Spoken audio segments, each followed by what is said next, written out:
Shalom, നറീന Francis എറുഷലേമിൽ നിന്നും. അപ്പൊ എന്റെ പ്രിയ സഹോദരങ്ങളെ, ചൂട് വാർത്ത വേഗം വേഗം വേഗം ചൂട് വാർത്ത കാണാൻ വേണ്ടി എല്ലാവരും തന്നെ വേഗം വരിക. അപ്പം ഇന്ന് രാവിലെ എന്റെ സ്വപ്നത്തില് നമ്മുടെ മമ്മദ് കുഞ്ഞ് പ്രത്യക്ഷപ്പെട്ടു. അറിയണോ പ്രിയ സഹോദരങ്ങളെ? ഇന്ന് രാവിലെ എന്റെ സ്വപ്നത്തില് നമ്മുടെ മമ്മദ് കുഞ്ഞ് പ്രത്യക്ഷപ്പെട്ടിട്ട് എന്നോടൊരു കാര്യം പറഞ്ഞു. റീന, എന്നെ കൊല്ലാതിരിക്കാൻ പറ്റുമോ? റീനയ്ക്ക് എന്നെ ഒന്ന് കൊല്ലാതിരിക്കാൻ പറ്റുമോ എന്ന് ചോദിച്ചു. എന്റെ നിസ്സഹായ അവസ്ഥ കണ്ടപ്പോൾ, എനിക്ക് സഹായിക്കണമെന്ന് ആഗ്രഹമുണ്ടായിട്ടും സഹായിക്കാൻ പറ്റാത്ത എന്റെ നിസ്സഹായ അവസ്ഥ കണ്ടപ്പോൾ, പറ്റില്ല അല്ലേ എന്ന് വേദനയോടുകൂടി പറയുന്നത് ഞാൻ റെക്കോർഡ് ചെയ്തു വെച്ച് പ്രിയ സഹോദരങ്ങളെ.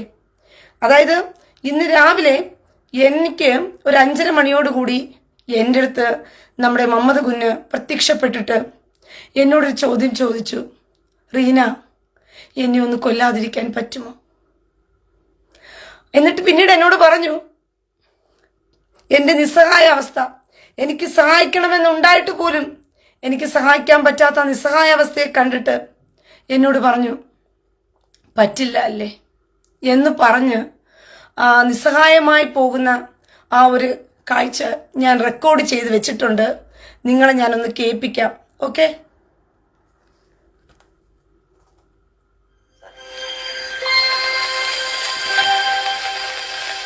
ജീവിക്കാൻ ഇപ്പം ഒരു മോഹം തോന്നുന്നു. അതുകൊണ്ട് ചോദിക്കുക, എന്നെ കൊല്ലാതിരിക്കാൻ പറ്റുമോ?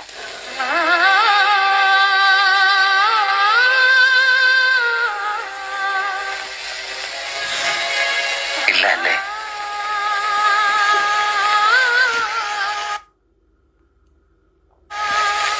സാരമില്ല.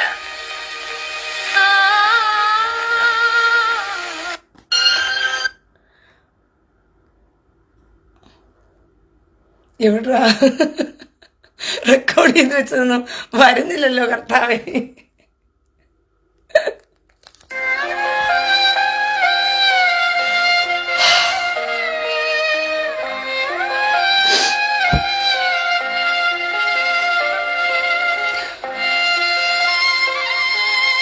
വേണമെങ്കിൽ ഞാൻ ഒന്നുകൂടി നിങ്ങൾക്ക് ആ റെക്കോർഡ് കേൾപ്പിക്കാം. എന്നോട് രാവിലെ പറഞ്ഞതാണ്.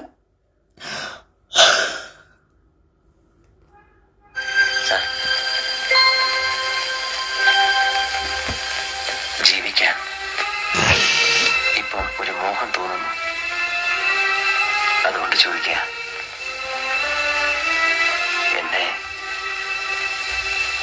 കൊല്ലാതിരിക്കാൻ പറ്റുമോ? എനിക്ക് പറ്റില്ലല്ലോ പ്രിയ സഹോദരങ്ങളെ. എന്റെ നിസ്സഹായ അവസ്ഥ അതാണ്. എനിക്ക് കൊല്ലാതിരിക്കണം എന്നൊക്കെ ഉണ്ട്. ഇല്ല അല്ലേ? സാരമില്ല.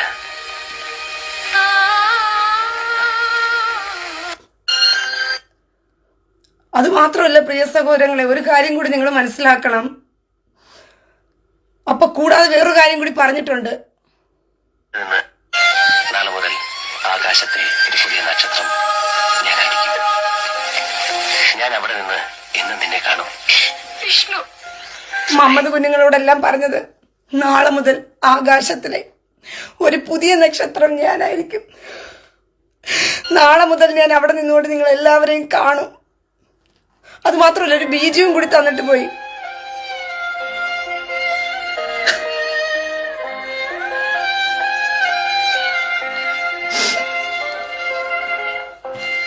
വളരെ ദയനീയമായ അവസ്ഥയാണ് പ്രിയ സഹോദരങ്ങളെ.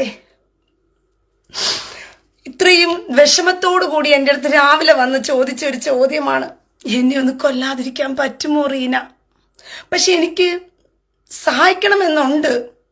പക്ഷെ എന്ത് ചെയ്യാൻ, എൻ്റെ ദൗത്യമായി പോയി പ്രിയ സഹോദരങ്ങളെ, ആകാശത്തിലോട്ടൊന്ന് കയറ്റുക എന്ന് പറയുന്നത്. അതുകൊണ്ട് ഞാൻ അങ്ങ് കയറ്റാൻ തീരുമാനിച്ചു. എൻ്റെ ഡ്യൂട്ടി ഞാൻ ചെയ്യണ്ടേ പ്രിയ സഹോദരങ്ങളെ? അതുകൊണ്ട് ഞാൻ അതങ്ങ് ചെയ്യാൻ തീരുമാനിച്ചു പ്രിയ സഹോദരങ്ങളെ. വേദനയോട് കൂടിയാണെങ്കിലും. ആ ബീജിയം കേട്ടില്ലേ നിങ്ങൾ? ആ ബീജിയത്തോടു കൂടി എനിക്കത് ചെയ്യണമെന്ന് തോന്നി. നിങ്ങൾ വിചാരിക്കുന്നുണ്ടോ നമ്മുടെ മമ്മദ് കുഞ്ഞിന്റെ പേരെന്താണെന്ന് പറഞ്ഞ് നിങ്ങൾക്കറിയാമോ സഹോദരങ്ങളെ? അറിയത്തില്ല അല്ലേ? നിങ്ങൾക്കറിയാമോ നമ്മുടെ മുഹമ്മദ് കുഞ്ഞിന്റെ പേര് എന്താണെന്ന് പറഞ്ഞുകൊണ്ട് ഇത്രയും കാലം നിങ്ങൾ വിചാരിച്ചു കൊണ്ടിരുന്നു നമ്മുടെ മുഹമ്മദ് കുഞ്ഞിന്റെ പേര് മുഹമ്മദ് എന്നായിരുന്നു എന്ന് പറഞ്ഞിട്ട്. പക്ഷേ അതല്ല, ഇതിനൊരു ബീജം വേണമല്ലോ കർത്താവേ ഇത് പറയണമെങ്കിൽ. നമ്മുടെ മുഹമ്മദ് കുഞ്ഞിന്റെ പേര്, ആ പേര് കൊതം എന്നാണ് പ്രിയ സഹോദരങ്ങളെ, കൊതം എന്നാണ്. ഇത് ഞാൻ പറഞ്ഞുണ്ടാക്കിയതല്ല, തെളിവുകൾ കൊണ്ട് ഞാൻ നികത്താം നിങ്ങളോട്. നമ്മുടെ മുഹമ്മദ് കുഞ്ഞിന്റെ പേര് ആക്ച്വലി അത് മുഹമ്മദ് എന്നല്ലായിരുന്നു. അതൊരു മുഹമ്മദ് എന്നൊരു പേരെന്ന് പറയുന്നത് അതെന്താ പറയുക, അതൊരു എന്താ പറയുക, ഒരു ടൈറ്റിൽ നെയിം മാത്രമായിരുന്നു മുഹമ്മദ് എന്ന് പറയുന്നത്. യഥാർത്ഥത്തിൽ മുഹമ്മദ് ജനിച്ച സമയത്ത് മുത്തലിബിന്റെ മകനായ മുത്തലിബിന് ഒരു മകനുണ്ടായിരുന്നു. ആ മകന്റെ പേര് കൊതം എന്നായിരുന്നു. അങ്ങനെ മുത്തലിബ് ആ മകന്റെ പേരായിരുന്നു ആർക്കിട്ടത്? മുഹമ്മദിനിട്ടത്. അങ്ങനെ മുഹമ്മദിന്റെ പേര് കൊതം എന്നായിരുന്നു. പിൽക്കാലത്ത് എന്നാണോ മുഹമ്മദ് പ്രവാചകൻ എന്ന് അറിയപ്പെടുകയും പറഞ്ഞു പരുത്തുകയൊക്കെ ചെയ്തത് ഖദീജയിലൂടെയാണ് പിന്നീട് മുഹമ്മദ് എന്നുള്ള പേര് സ്വീകരിച്ചത്. ഒരു ടൈറ്റിൽ നെയിം മാത്രമാണ്. അത് നിങ്ങൾക്ക് ഞാൻ മനസ്സിലാക്കി തരാം. നിങ്ങൾ കണ്ട് മനസ്സിലാക്കുന്നവരാണ് എന്നെനിക്കറിയാം. ഓക്കെ, അതുകൊണ്ട് നിങ്ങൾ കണ്ട് മനസ്സിലാക്കിയാൽ മതി ഈ സത്യങ്ങളെ. അല്ലാതെ നിങ്ങൾ കാണാതെ മനസ്സിലാക്കില്ല എന്ന് എനിക്കിതിന് വൃത്തിയോണം അറിയാം പ്രിയ സഹോദരങ്ങളെ. എന്ത് ചെയ്യാനാ, നിങ്ങളെല്ലാം അങ്ങനെ ആയിപ്പോയല്ലോ. അപ്പോൾ ഇതാണ് നമ്മുടെ മുഹമ്മദിന്റെ പേര്. Muhammad is real name is കുദം. കണ്ടല്ലോ നിങ്ങൾ. അയ്യോ, മുഹമ്മദ് റിയൽ നെയിം ഈസ് കുദം. Did Muslim know this religion? അപ്പൊ എന്റെ മുസ്ലിം സഹോദരങ്ങൾക്ക് അറിയാമോ മുഹമ്മദിന്റെ പേര് കൊതം എന്നാണെന്ന് പറഞ്ഞുകൊണ്ട്? അപ്പോൾ സത്യത്തിൽ നിങ്ങൾ മനസ്സിലാക്കണം, മുഹമ്മദിന്റെ പേര് കൊതം എന്നാണ്. ഓക്കെ, അപ്പോൾ ആ കൊതം എന്ന് പറയുന്ന മുഹമ്മദിന്റെ ഒരു minute. Have you ever heard Muhammad's real name? Is Muhammad a name? Not at all. It's actually a title. We'll tell you his real name and why it's more damaging than you think.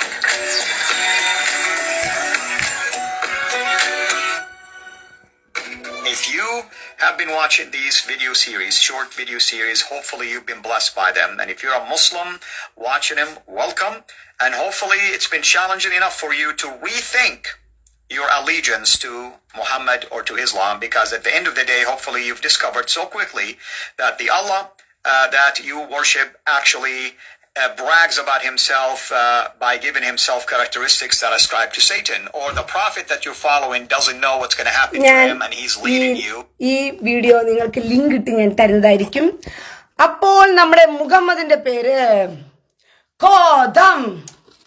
Kotham Kotham കൊതമ്പാര് കൊതമ്പാര് നടക്കും നടയപ്പാര് 30 പവറും കുതിരപ്പാര് 30 കുതിര പവറപ്പാര് കാട്ടറബി മുഖത്തെ പാര് പല്ലില്ല കിളവൻ പാര് 7 പെണ്ണിൻ ആയിഷാവിൻ വാഴ്ക്കை പാരടാ அந்த 7 പെണ്ണിൻ ആയിഷാവിൻ വാഴ്ക്കை പാരടാ. കോതം കോതം കോതം. മനസ്സിലായോ? നമ്മുടെ മുഹമ്മദിന്റെ പേരെന്താണ്? കൊതം. അപ്പോൾ എന്തുകൊണ്ടാണ് കൂടെ കൂടെ റീന കഴിഞ്ഞ നാളുകളെല്ലാം വരുമ്പോൾ കൊതം കൊതം കൊതം കൊതം കൊതം എന്ന് പറഞ്ഞുകൊണ്ടേ ഇരിക്കുന്നതെന്ന് നിങ്ങളിപ്പോൾ ചിന്തിക്കുന്നുണ്ടായിരിക്കും. ആക്ച്വലി ഈ കൊതം കൊതം കൊതം എന്ന് റീന പറയാൻ കാരണം എന്ന് പറയുന്നത് നമ്മുടെ മുഹമ്മദിന്റെ റിയൽ നെയിം കൊതം എന്നാണ്. പിൽക്കാലത്താണ് നമ്മുടെ മുഹമ്മദിന് എന്ത് പേരുണ്ടായത്? ഒരു മിനിറ്റ്, എൻ്റെ നെറ്റ് ഒന്ന്. ഓക്കെ, എവിടെടാ എൻ്റെ നെറ്റ്?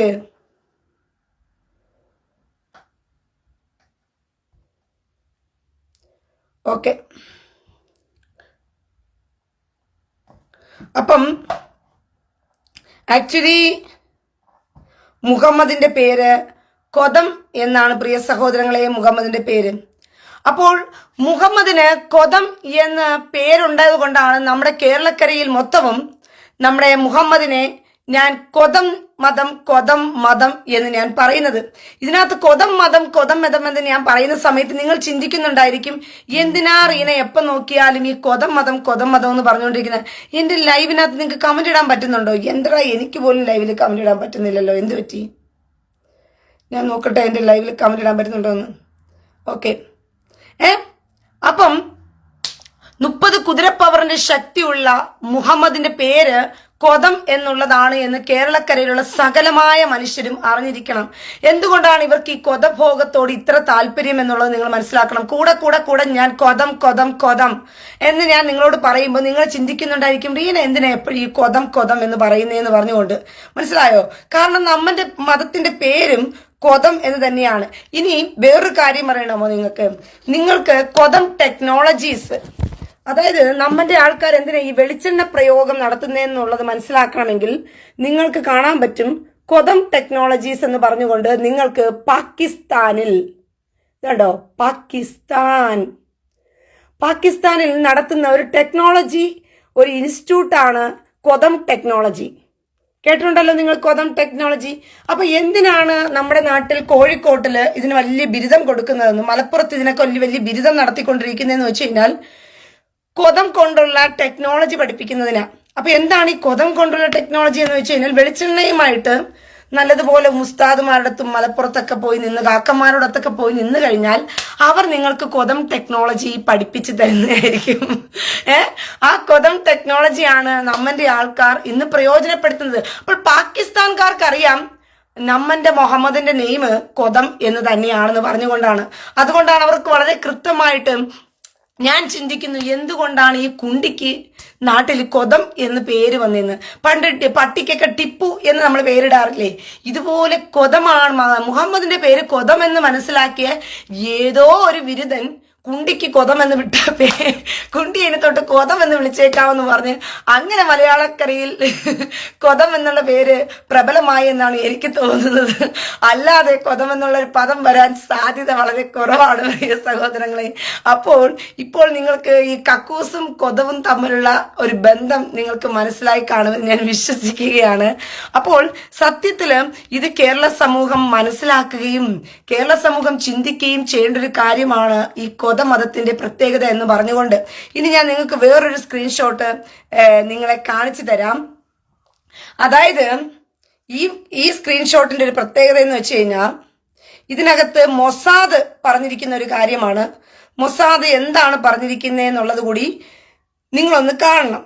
എന്നിട്ട് വേണം, അയ്യോ എവിടാ മൊസാദ് എന്താണ് പറഞ്ഞിരിക്കുന്നതെന്ന് കൂടി നിങ്ങളൊന്ന് കണ്ടതിന് ശേഷം നിങ്ങളൊന്ന് തീരുമാനിക്കുന്നത് നല്ലതായിരിക്കും. ഞാൻ മൊസാദ്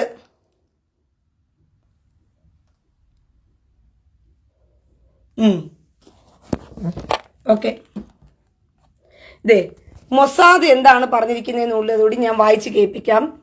മൊസാദ് പറഞ്ഞിരിക്കുന്ന കാര്യം, if Lebanon can't control Hezbollah we will continue to kick Hezbollah as without Vaseline.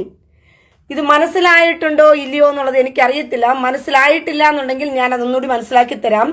If Lebanon can't control Hezbollah we will continue to kick Hezbollah as without Vaseline. അതായത് ഹിസ്ബുള്ളയെ ലെബനോന് നിയന്ത്രിക്കാൻ കഴിയത്തില്ല എന്നുണ്ടെങ്കിൽ വാസനില്ലാതെ തന്നെ അവന്മാരുടെ കൊതത്തിനകത്തോട്ട് ഞങ്ങൾ മിസൈല് കയറ്റിക്കൊള്ളാം എന്നാണ് പറഞ്ഞിരിക്കുന്നത് പ്രിയ സഹോദരങ്ങളെ. അപ്പോൾ മൊസാദ് പോലും പറയുന്ന കാര്യം ഇത് തന്നെയാണ്. എന്താ പറയുന്നത്? ഹിസ്ബുള്ളയെ നിയന്ത്രിക്കാൻ ലെബനോന് കഴിയുന്നില്ല എന്നുണ്ടെങ്കിൽ അവന്മാരുടെ കൊതത്തിനകത്തോട്ട് ഞങ്ങൾ വാസലിൻ ഇല്ലാതെ തന്നെ എന്ത് ചെയ്തോളാം, മിസൈല് കയറ്റിക്കൊള്ളാം എന്നാണ് കൃത്യമായി തന്നെ മൊസാദ് പോലും പറയുന്നത്. നമ്മുടെ കേരളക്കരയിലാണെങ്കിൽ പിന്നെ എന്ത് ഉണ്ട്? പാരച്യൂട്ട് എണ്ണയുണ്ട്. ഇസ്രായേലിന് പാരച്യൂട്ട് എണ്ണ ഇല്ലാത്തത് കൊണ്ടാണ് അവർ വാസലിൻ ഉപയോഗിക്കുന്നത്. അതുകൊണ്ട് വാസലിൻ ഇല്ലാതെ തന്നെ നമ്മുടെ ഹിസ്ബുള്ളയുടെ കൊതം പൊളിച്ചേക്കാം എന്ന് ഇസ്രായേലിന്റെ മൊസാദ് പോലും പറഞ്ഞിട്ടുണ്ട്. കാരണം ലോകമാകമാനം എല്ലാവർക്കും അറിയാവുന്ന ഒരു കാര്യമാണ് ഈ കൊദം ടെക്നോളജി എന്ന് പറയുന്നത്. ഇസ്ലാമിന്റെ കൊദം ടെക്നോളജി വളരെ പ്രബലമാണ് പ്രിയ സഹോദരങ്ങളെ. ഞാൻ കൂടെ ഈ കൊദം എന്ന് പറയുമ്പോൾ നിങ്ങൾ ചിന്തിക്കുന്നുണ്ടായിരിക്കും, റീന എന്തിനാ ഈ കൊദം പറയുന്നത്, വൃത്തികേട് പറയുന്നത്? ഇപ്പൊ മനസ്സിലായല്ലോ, നമ്മന്റെ മാനവരിൽ മഹാനായ നമ്മുടെ നബി സല്ലല്ലാഹു അലൈഹി വസല്ലത്തിന്റെ മാനവരിൽ മഹാനായ നമ്മുടെ നബി സല്ലല്ലാഹു അലൈഹി വസല്ലം മുഹമ്മദിന്റെ പേരെന്താന്ന് വെച്ച് കഴിഞ്ഞാൽ കൊദം എന്നാണ്. അപ്പോൾ ഈ കൊദം എന്നുള്ള പേര് വൃത്തികേടോ നാറിയതോ ആയിട്ട് നിങ്ങൾക്ക് തോന്നുന്നുണ്ടെങ്കിൽ അത് എന്റെ കുറ്റമല്ല എന്നുള്ളത് കൂടി ഞാൻ നിങ്ങളെ ഈ സമയം ഓർമ്മിപ്പിക്കുകയാണ്. പ്രിയ സഹോദരങ്ങളെ, എന്തുകൊണ്ടാണ് ഇത് കൂടെ പറയേണ്ടി വരുന്നത്? നിങ്ങൾ ചിന്തിക്കുന്നുണ്ടായിരിക്കും, റീന ലൈവിൽ വന്ന് തെറി പറയുന്നു, റീന ലൈവിൽ വന്ന് അത് പറയുന്നു, റീന ഇത് പറയുന്നു, റീന അങ്ങനെ പറയുന്നു, ഇങ്ങനെ പറയുന്നു എന്നൊക്കെ ചിന്തിക്കുന്ന ആളുകൾ കാണുമായിരിക്കും.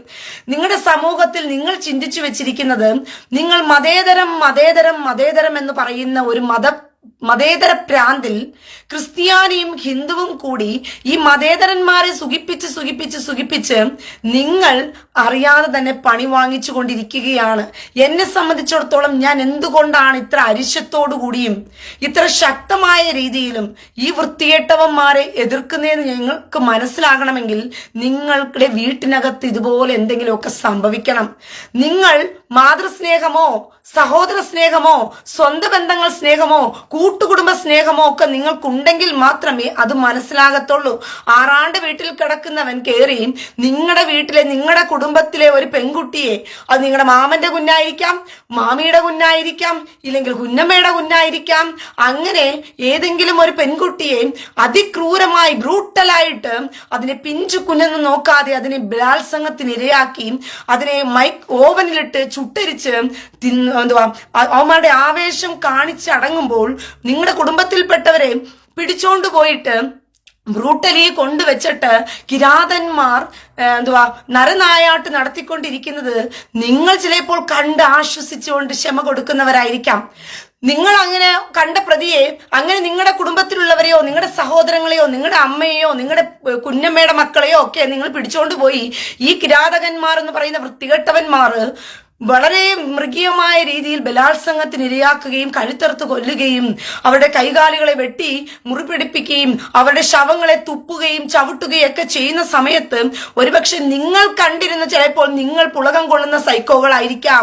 നിങ്ങളുടെ അമ്മയെ തല്ലിയാൽ നിങ്ങൾക്കെന്നാ, നിങ്ങളുടെ ഭാര്യയെ തല്ലിയാൽ നിങ്ങൾക്കെന്നാ, നിങ്ങളുടെ മകളെ ഭോഗിച്ചാൽ നിങ്ങൾക്കെന്നാ, അല്ലെങ്കിൽ കുഞ്ഞമ്മയുടെ മകളെയല്ലേ ഭോഗിച്ചത്, എന്റെ അമ്മുമ്മയുടെ മകളെയല്ലേ ഭോഗിച്ചതെന്ന് പറഞ്ഞ് ചിലപ്പോൾ നിങ്ങൾ കണ്ടിരുന്നുകൊണ്ട് ആ പ്രതി നടന്നു പോകുമ്പോൾ ആ പ്രതിയോ മതേതരനാണല്ലോ, അയ്യോ അതും പാവ മനുഷ്യനാണല്ലോ എന്ന് പറഞ്ഞ് നിങ്ങൾ പുളകം കൊള്ളുമായിരിക്കും. പക്ഷെ യഥാർത്ഥത്തിൽ കുടുംബസ്നേഹമുള്ളവർ, യഥാർത്ഥത്തിൽ ആ ഇരയ്ക്കൊപ്പം നിൽക്കണമെന്ന് ആഗ്രഹിക്കുന്നവർ ഈ വൃത്തികെട്ടവന്മാരെ കണ്ടു കഴിഞ്ഞാൽ നിങ്ങളുടെ വായിൽ നിന്നും നല്ല വർത്തമാനം വരില്ല. ഇങ്ങനെയുള്ളവന്മാർക്ക് നല്ല വർത്തമാനം കൊടുക്കാൻ പറ്റില്ല.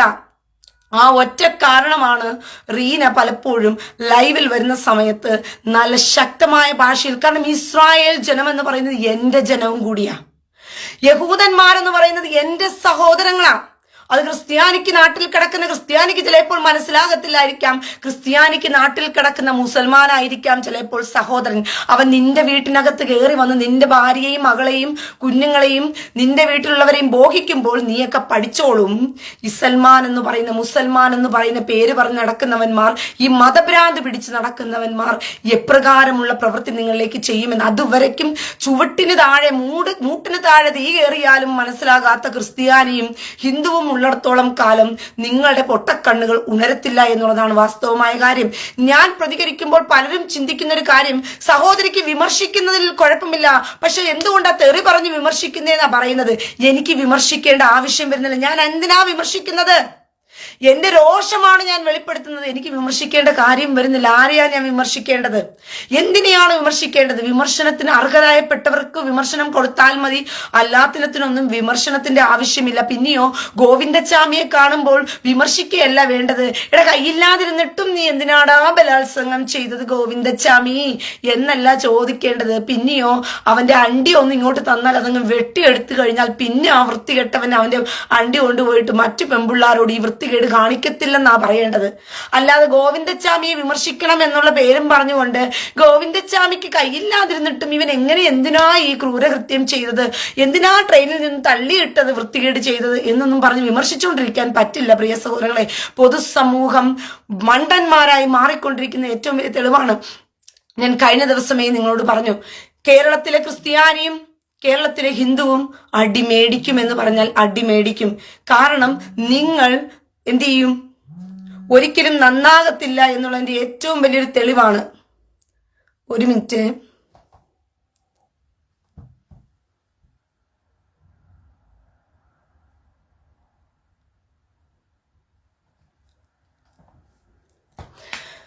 ഈ കേരള സമൂഹം ഒരിക്കലും നന്നാകില്ല എന്നുള്ളതിന്റെ ഏറ്റവും വലിയ തെളിവാണ് പ്രിയ സഹോദരങ്ങളെ നിങ്ങൾ ഇപ്പോൾ കണ്ടുകൊണ്ടിരിക്കുന്നത്.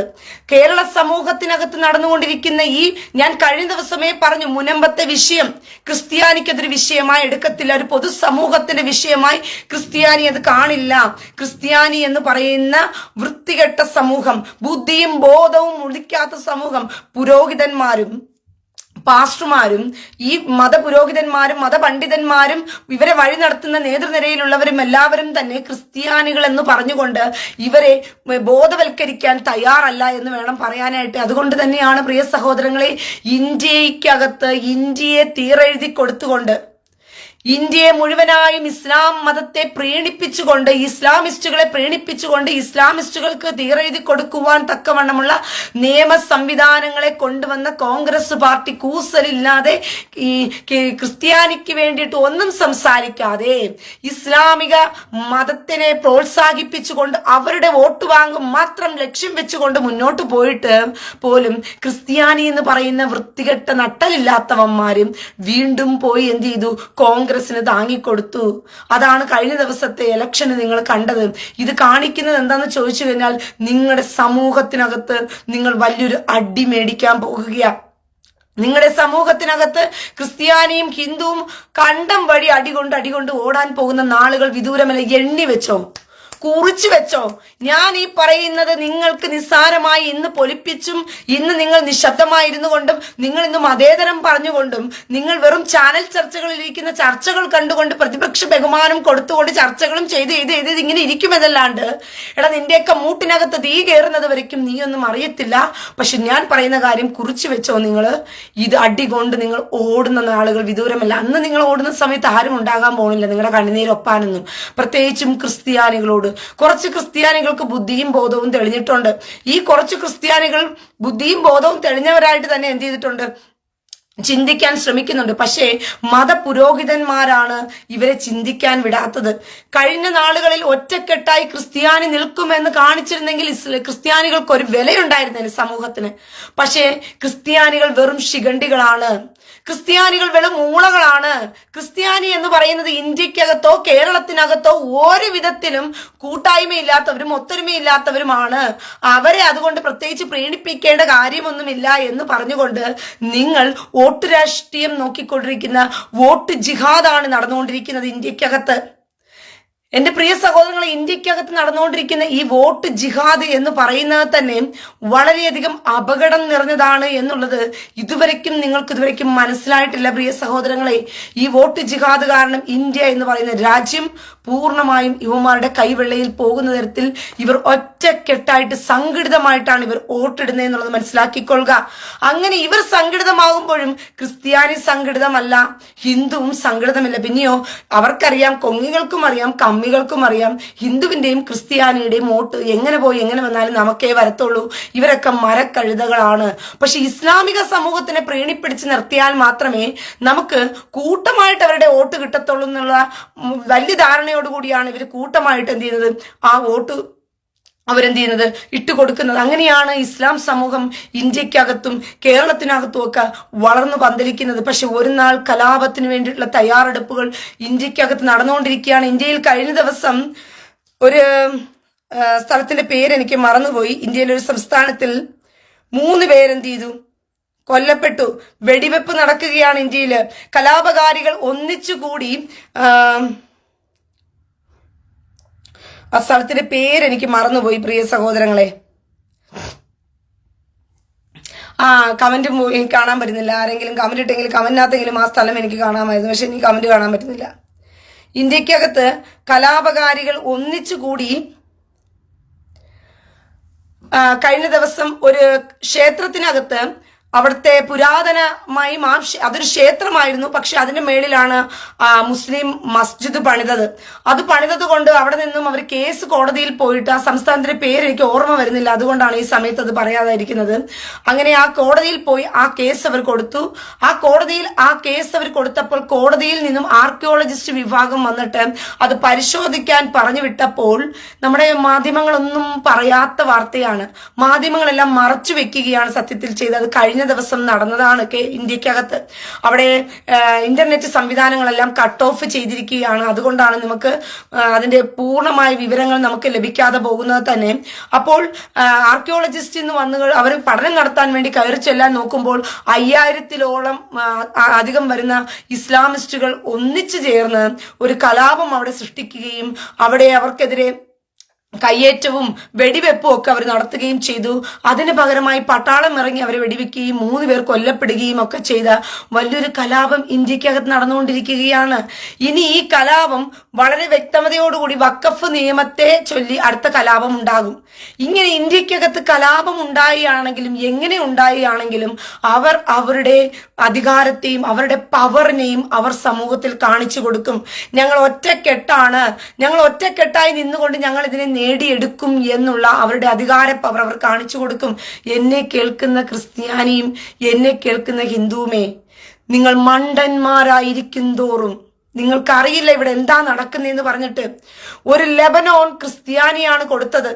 ഒരു സിറിയ നഷ്ടപ്പെട്ടു പോയത് ക്രിസ്ത്യാനി കാരണമാണ്.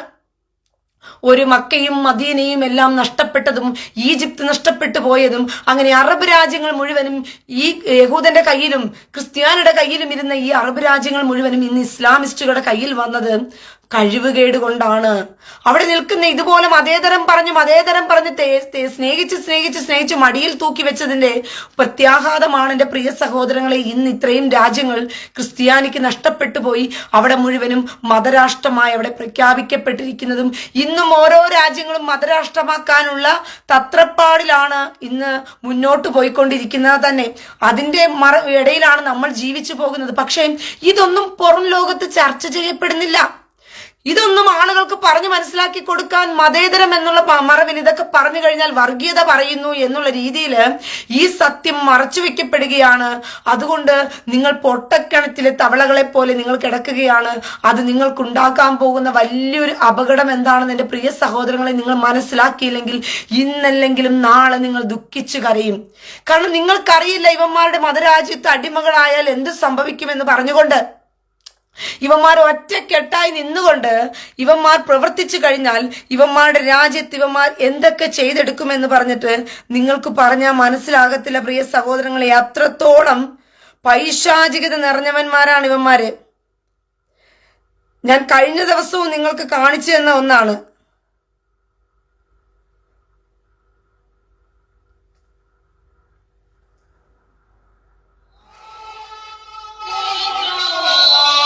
ഈ കാണുന്നത് ഇന്ത്യക്കകത്താണ്. ഇത് നമ്മുടെ ബംഗാളിൽ നടക്കുന്ന കാര്യമാണ് നിങ്ങൾ കണ്ടത്. നിങ്ങൾ നോക്കിയ ഒരു ദേശം മുഴുവൻ ഇവന്മാർ എന്താ നോക്കിയ പബ്ലിക്കിൽ ഇറങ്ങി നിന്നിട്ട് അവർ ആ ദേശത്തെ അവരുടെ ദേശീയമാക്കി മാറ്റുന്ന ഒരു സംസ്ഥാനമാണിത്. ഇവർക്ക് പള്ളികളിൽ എന്ത് ചെയ്യാൻ പറ്റും? പോയിരുന്ന് പ്രാർത്ഥിക്കാനുള്ള പള്ളികൾ 1000 പള്ളികൾ കെട്ടിയിട്ടിട്ടുണ്ട്. എന്നിട്ട് പോലും ഇവർ ആ പള്ളികളിൽ, ഇത് കൊൽക്കട്ടയിലെ വെസ്റ്റ് ബംഗാളിൽ നടക്കുന്ന കാഴ്ചയാണ് ഞാൻ ഇപ്പൊ കാണിച്ചു തന്ന കാഴ്ച. ഇവർക്ക് അനേകം പള്ളികൾ ഉണ്ടെങ്കിൽ പോലും ഇവർ പള്ളികളിൽ എന്ത് ചെയ്യത്തില്ല, കൂടത്തില്ല. പിന്നെയോ ഇവർ പബ്ലിക് പ്ലേസുകളിൽ കൂടുകയാണ്. കാരണം വഖഫ് നിയമത്തിന്റെ ഒരു പ്രത്യേകത അതാണ്. ഈ വഖഫ് നിയമത്തിന്റെ പ്രത്യേകത എന്ന് വെച്ച് കഴിഞ്ഞാൽ അവർ ഉപയോഗിച്ചുകൊണ്ടിരിക്കുന്ന, അതായത് മതപരമായി അവർ ഒരു പ്രദേശം, ഒരു സ്ഥലം അവർ ഉപയോഗത്തിലാണെങ്കിൽ ആ സ്ഥലം പോലും വഖഫിന് ക്ലെയിം ചെയ്യാൻ എന്നുള്ളതാണ് വഖഫിന്റെ നിയമം എന്ന് പറയുന്നത്. അങ്ങനെ അവർ ഇപ്പോൾ ഉപയോഗിക്കുന്ന ഓരോ സ്ഥലങ്ങളും നിങ്ങൾ വിചാരിക്കുന്നുണ്ടാകും, ഓ മതേതരമല്ലേ, അവർ പ്രാർത്ഥിച്ചിട്ട് പോട്ടെ. കഴിഞ്ഞ ദിവസം ഒരു പള്ളിയിൽ മണിയടിക്കുന്നതിനെ ചൊല്ലി ഇവിടെ ചർച്ചയായോ പ്രിയ സഹോദരങ്ങളെ? നിങ്ങളോട് സംസാരിച്ചോ? നിങ്ങളോട് ഇത് പറഞ്ഞു തന്നോ? നിങ്ങളുടെ പുരോഹിതന്മാരെങ്കിലും പറഞ്ഞു തന്നോ? മണ്ട ക്രിസ്ത്യാനിയെ, ഒരു പള്ളിയിൽ മണിയടിക്കുന്നതിന്റെ പേരിനെ ചൊല്ലി മണിയടി ശബ്ദം ഞങ്ങൾക്ക് ബുദ്ധിമുട്ടുണ്ടാക്കുന്നു, ഞങ്ങൾക്ക് എന്ത് ചെയ്യാൻ പറ്റില്ല, കിടന്നുറങ്ങാൻ പറ്റുന്നില്ല, അതുകൊണ്ട് മണിയടി ശബ്ദം നിർത്തലാക്കണമെന്ന് ഹൈക്കോടതിയിൽ പോയി പരാതി കൊടുത്തിട്ട് ഹൈക്കോടതി ഉത്തരവ് പുറപ്പെടുവിച്ചിരിക്കുകയാണ്. മണിയടി ശബ്ദം മുഴക്കുന്നത് നിർത്തലാക്കണം, അതിന്റെ ശബ്ദത്തിന്റെ അളവ് കുറയ്ക്കണം, പരിസര പ്രദേശങ്ങളിൽ ആരെയും ബുദ്ധിമുട്ടിക്കരുത് എന്ന് പറഞ്ഞുകൊണ്ട് ഹൈക്കോടതി ഉത്തരവ് പുറപ്പെടുവിച്ചു. ഇത് വല്ല ക്രിസ്ത്യാനിയും അറിഞ്ഞോ? ഞാൻ അറിയാണ്ട് ചോദിക്കുക. എടാ വിഡ്ഢി ക്രിസ്ത്യാനിയെ, വിഡ്ഢി ഹിന്ദുവേ, നീ അറിഞ്ഞോ ഇത് വല്ലതും? നമ്മന്റെ മതക്കാർക്ക് 5 നേരം മുക്കിലും മൂലയിലും രാവിലെയും വൈകിട്ടും ഉച്ചയ്ക്കും രാത്രിയും കിടന്നുറങ്ങാൻ പറ്റാത്ത വിധത്തില് വെളുപ്പിനെ വരെ കോളാമ്പി വെച്ചിരുന്ന് കൂവിയാലും ഒറ്റോരുത്തർക്കും പരാതിയുമില്ല. പരാതി കൊടുത്താലൊട്ടും ആരും തിരിച്ചറിയുന്നതുമില്ല, ഒന്നുമില്ല. മതരാഷ്ട്രമായി ഇന്ത്യ മാറിക്കൊണ്ടിരിക്കുകയാണ്. നിങ്ങൾ മതേതരം എന്ന് പറഞ്ഞിരിക്കും തോറും നിങ്ങളറിയാതെ കയറിക്കൂടുന്ന മതരാഷ്ട്രത്തിന്റെ സ്വാധീനവും മതരാഷ്ട്രത്തിന്റെ സ്വാതന്ത്ര്യവും ഒറ്റ മതക്കാർക്ക് മാത്രമായി മാറുന്നതാണ് അപകടം. അത് ഇന്ത്യ മഹാരാജ്യവും അനുവദിച്ചു കൊടുത്തുകൊണ്ടിരിക്കുകയാണ്. അതാണ് ഏറ്റവും വലിയൊരു അപകടം പ്രിയ സഹോദരങ്ങളെ. ഇന്ത്യ മഹാരാജ്യവും ഈ മതരാഷ്ട്രം സ്ഥാപിക്കുന്ന ഇവന്മാർക്ക് അനുവാദം മൗനമായി മൂളിക്കൊണ്ടിരിക്കുന്നു. അവർക്ക് എന്തുമാകാം. അവർക്ക് വെള്ളിയാഴ്ചകളിൽ അവർക്ക് അവധിയുണ്ട്. വെള്ളിയാഴ്ചകളിൽ അവർ ഓഫീസിൽ പോയാൽ അവർക്ക് നിസ്കരിക്കാനുള്ള സമയം അവർക്ക് അനുവദിച്ചു കൊടുക്കുകയാണ്. ഗവൺമെന്റ് സ്ഥാപനങ്ങളിൽ തന്നെ അവർക്ക് നിസ്കാര മുറികൾ ഒരുക്കി കൊടുക്കുന്നു.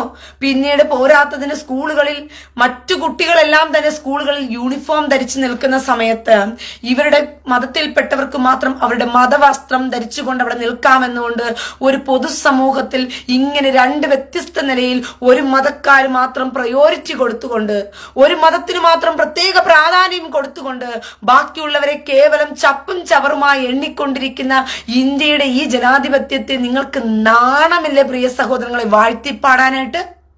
ഇത് മതരാജ്യമായി ഇന്ത്യ മാറിക്കൊണ്ടിരിക്കുന്ന ഈ ജനാധിപത്യം എന്നുള്ള മറവില് മതരാജ്യമായി മാറിക്കൊണ്ടിരുന്നുകൊണ്ട് മതേതരത്തിന്റെ മറവിൽ നടന്നുകൊണ്ടിരിക്കുന്ന ഈ വൃത്തികേടുകളെ എടുത്തു കളയാൻ തന്റെ ഇടമുള്ള ഒരുത്തനെയും കാണുന്നില്ല. ഒരുത്തനെയും തന്റെ ഇടമുള്ളവനെ കാണുന്നില്ല. പിന്നെ നിങ്ങൾക്ക് ഒറ്റ വഴിയേ ഉള്ളൂ. ഇവന്മാർ രാജ്യം പിടിച്ചടക്കുന്ന സമയത്ത് നിങ്ങളുടെ വീടുകളിൽ കയറി ഇറങ്ങി നിരങ്ങും. നിങ്ങളുടെ വീടുകളിൽ കയറി ഇറങ്ങി നിരങ്ങിക്കൊണ്ട് താലിബാൻ വിസ്മയം അവിടെ കാട്ടിക്കൂട്ടും.